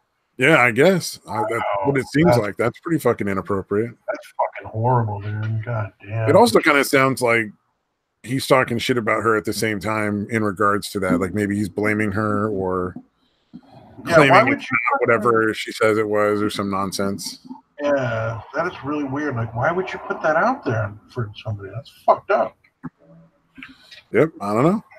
Yeah. Yeah, but a group DM is not public, really. Oh, he thought it was a joke, apparently. Oh, wow. Interesting. Well, I don't know. That whole situation seems fucked up. I don't know who Zell is, but I'm not cool with him. Right. Yeah. Now I have an idea of who that is. Yes, not a positive first impression, to be sure. No, and then did you hear the weird shit about Jesus? Not the actual Jesus, but the YouTuber Jesus. No, what happened? Oh, he's going back and forth right now with his ex-wife, trying to like get custody of his kids. She's trying to take custody away altogether. Oh wow. So he got lucky and was the whole thing was tweeted out by PewDiePie, so he got a lot of backing to fucking get like better like legal help. Wow, that's cool. So hopefully that works out for him. He seems like a really nice guy. He got big on Fiverr because of PewDiePie as well. And then started a YouTube channel. And then once the YouTube channel got successful, it's like, I make plenty of money on Fiverr. Everything I get on YouTube is going to go to charity. Nice. That's pretty fucking cool. And then he showed that he was donating it so people could see that it was actually being done. Yeah, he wasn't just claiming it. Oh, his real name is Jesus as well. He had his name legally changed to Jesus. He was part of a religious cult, but he's not anymore. And he got out of it. And that's part of why the wife wants to keep the kids away from him. Oh, trying to claim he's still part of the cult or whatever? No, she's still part of the cult. Yeah. Oh. So they're all basically like, the whole cult essentially wants to keep the kids away from him because he might take them out of the cult eventually. So, yeah, it's a big fucking deal, and especially because it's in California and Southern California at that, so the odds are really stacked against him from the get-go. So, I hope the guy wins at least partial custody at the very least, so that they can't just take the kids somewhere and you'll never see them again because it's a fucking cult. Right. Yeah. Yeah, it's got to be really fucked up, man. His name, he had to change to Jesus H. Christ. That's fucking hilarious. Yeah, fucking like he basically just does like streaming where he like talks to the audience and like it's all very like tongue-in-cheek humor. Kind of like the guy, like God on fucking Facebook. I don't know if you ever follow essentially, it's very tongue-in-cheek. It's very like family-friendly, like happy, kind of stuff. Yeah. I don't want to know what the H is too. Mad Metal Man. Everybody wants to know what the fucking H is. But I think one of my favorite things about him is he has a motorized skateboard that he's built into a cross that he rides. He fucking rides on a cross in Southern California, and he'll scream while he does it. Wow, is he like in the robes and sandals and shit and everything? Yes, he's the whole fucking outfit. That's fucking brilliant, dude. Honestly, like it's a cute idea, but it gets boring after like a few minutes. But it's worth watching like one or two of his videos. Right. I was gonna say that sounds even better than fucking Wee Man dressing up as an Oompa Loompa and skateboarding around. Yeah, oh for sure. Have you seen that? You know Wee Man from fucking Jackass, right? Oh yeah. I know what that is. Yeah, I think I've seen that bit too. Yeah, for sure. He looks so much like an Oompa Loompa. I guess all midgets are gonna look like an Oompa Loompa if you dress them up, but it's fucking hashtag not all midgets. you sizest motherfucker. Sizest. I couldn't. I was trying to think of it. Yeah, like what would be against midgetist? I was gonna say midgetist, but then I thought that just means like you're the most midgetiest midget. You're a heightest. Heightest. There you go. Heightest. I don't know if that's right, but it sounds good. Oh, so apparently Zell thought it was a joke, and then he exploded when she explained it, and he doubled down on the whole thing. I don't know. That sounds fucking creepy. Zell sounds creepy. Hashtag Zell the creep, man. That's not fucking cool. Yeah, it sounds pretty fucked up, man. Fuck that guy or girl. I don't know what they are or whatever. Yeah, well, Hitsuki's a very nice person too. Like she generally just doesn't like go after anyone. The opposite of us. We're not very nice people. We're pretty much terrible people. We suck. We're aware of it though, at least. Oh my god, there's a video of somebody massaging their little fucking hedgehog's feet. Oh Jesus. I fucking love it. I want, dude. I legitimately want a fucking hedgehog, dude. I fucking love those little things, dude. Oh, they're so adorable. Yeah. Did I ever show you the fucking picture of the hedgehog in the little fucking kayak? Oh god, that does sound adorable. Let's see if I can find it, dude. Yeah, I think I tweeted it out back when I still tweeted shit. Let's see. All right, yeah, that was pretty quick. All right, let me pull it up here. Screen share. And on a cheerful note. Shit, did I not screen share? Oh, here we go. Oh no. Is that not the fucking greatest, dude? That's so cute. Dude, they can roll themselves up into a little pouch, dude. It's so fucking adorable, dude. Yeah. One of the saddest stories I ever heard was there's a guy named Gavin on Rooster Teeth and they do like a bunch of podcasts where they just bullshit about like stories that they did, happen to them. And Gavin lives in the UK, and well, he's moved to the US now, but he used to live in the UK. He grew up there, and so he was out drinking one night with his friends, and they were walking back. He lived in kind of like a country style town, and so he went over to go pee on a bush and walked across like the lawn, and he stepped in something slippery and like fell down. And when he went back to find out what he stepped in, he fucking killed a whole hedgehog family. He stepped on like a mommy hedgehog, and all her babies just smeared him across the lawn. I was like, oh, that's so gross, but a little bit funny. So that's what he slipped on? Is him stepping? He slipped on. He thought he'd stepped in like, dog shit or something, and he wanted to like make sure it didn't get on him, and he was just gonna like see what it was. And he's like, and then he started crying because he was drunk. Drugs. You get all emotional and shit. Yeah, exactly. Damn. All right, hold on. I found one more. Oh no. Okay, we'll let it end a little more cheerful than me talking about hedgehogs. Oh my god. That is fucking crazy, dude. Oh fuck. I like the ones where they have them like in the water, like floating around in the sink because they're giving them like a little hedgehog bath or whatever. Oh, right. Yeah, that is fucking awesome, dude. They just bundle themselves up and just fucking float around like looking helpless and shit. They're like, what do I do? Yeah, this is all I know is to bundle up here. Can you? I don't know what's happening, but this seems to help. I wonder, can you pick them up with the spines like in your palm, or do they immediately like stick into your hand or whatever? Yeah, I don't think they're that sticky. That's not like a porcupine or yeah. Because like porcupine, the quills break off and they fucking stick into your hand. But I was wondering, like, could you just carry them around? Yeah, I think it's kind of like one of those spiny balls. Like it'll kind of hurt, like the pressure. You squeeze for sure. I just wonder if like you have them like laying in your hand if they're not too bad. Well, let's see. According to this picture, it looks like it's perfectly fine. Yeah. Well, I imagine it also depends on sleeping bags. It looks like they're in like a point, like a spiny sleeping bag. Yeah, I think it makes a difference if they're like relaxed or if their spines are like extended, kind of thing. Right. Yeah, like if they're actually doing a defensive thing as opposed to just curling up just to curl up. Oh yeah, hedgehogs have much softer quills than porcupines, according to Mad Metal Man. I would imagine. I don't think I've ever seen them in California. I don't think we have them. No, I don't think anywhere in America has hedgehogs, do they? Oh yeah, I think they're a European thing, dude.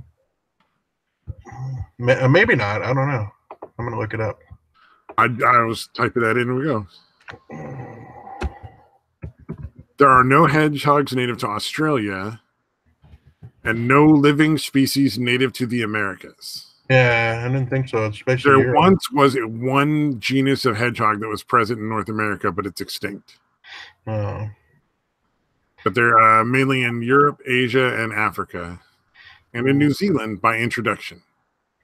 And so they just let just let them loose in New Zealand, huh? Maybe like somebody brought them in as pets and let a bunch of them go because they, weren't selling or something, and they're like, I guess I won't kill them all. Just let them go in the backyard. Yeah, I'll let them just die off slowly. That seems a more humane thing. Yeah, exactly. Well, that's always the funny thing about people that get mad about hunters. It's like animals don't die of peaceful, quiet death in their sleep. Like it's always a tragic death. So hunting, by and large, is a lot quicker than most of the other ways they die. Yeah, it's just true. Getting eaten alive, asshole first, is probably not a pleasant way to go. Or breaking a leg and slowly starving to death, or getting sick and dying from infection. 2 deer or elk getting their antlers stuck together and they both just starve to death because they can't get free. Yeah, that's pretty, a lot worse than just getting shot and dying. Yeah, exactly. Nah. Let's see here. Yay! Okay, my mic is still working. For a second, I thought my mic might have stopped. Yanking it out again. The little light turned off for no apparent reason, so I don't know why. Weird.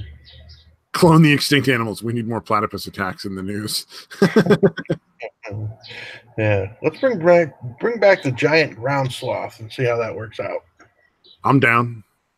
Yeah, you know what I'm talking about? It was like this huge fucking. Yeah, they're like taller than humans, right? Like yeah, they're fucking huge. Way bigger. They're like bigger than bears, I think, or pretty close to the size of like a grizzly. Yeah, I'm fucking 100% down. None of this makes me not want them here. Sounds adorable, even at that size. Still, I just think it'd be funny to fucking hear about somebody dying by attack by giant ground sloths. Oh yeah, platypi are very venomous. Oh yeah, those fucking spines are no joke. Oh no shit, I didn't know that. Yeah, they have little fucking spurs on their fucking back feet that'll inject you with fucking poison. Wow, it looks so adorable, man. Yeah, until you get fucking stuck. That's like half mammal, half not reptile, but like it lays eggs, but then it just incubates them inside its body or something weird like that. Like a pouch. Yeah, I think it's a marsupial. Yeah, really weird fucking animal. Bring in the pterodactyls as well. Yes, Mad Metal Man, I'm 100% down with that. Yeah, pterodactyls are a really weird one because they're like essentially like fleshy wings, right? There's no feathers, right, on the pterodactyl. But just a really lightweight fucking dinosaur who's able to fucking fly. Yeah. Essentially, it was just like skin over its wings instead of feathers. Yeah. Yeah, kind of like a bat, I guess, essentially. So it must have been. I think the only part that had any weight was its head, right? Like mainly, because it could actually eat shit. But the rest of it had to be like lightweight in order for it to fly, I would imagine. Yeah, makes sense. I don't know why I felt the need to fucking bring that up, but it was important that we discuss like aerodynamic capabilities. The fucking pterodactyl. Oh, Jesus. You got real technical with that one. You were like, nah, this is how it's going to go. Hey, surely this must be the case. Must be the case. Absolutely. I'm 100% down. All right, I think we should probably call it at this point. We're starting to talk about the aerodynamic possibilities of a fucking pterodactyl. We are fumbling. We are grasping. Let's just end it. All right. Thank you, anybody, for showing up. It's awesome that you came here. Have a great day. And bye-bye.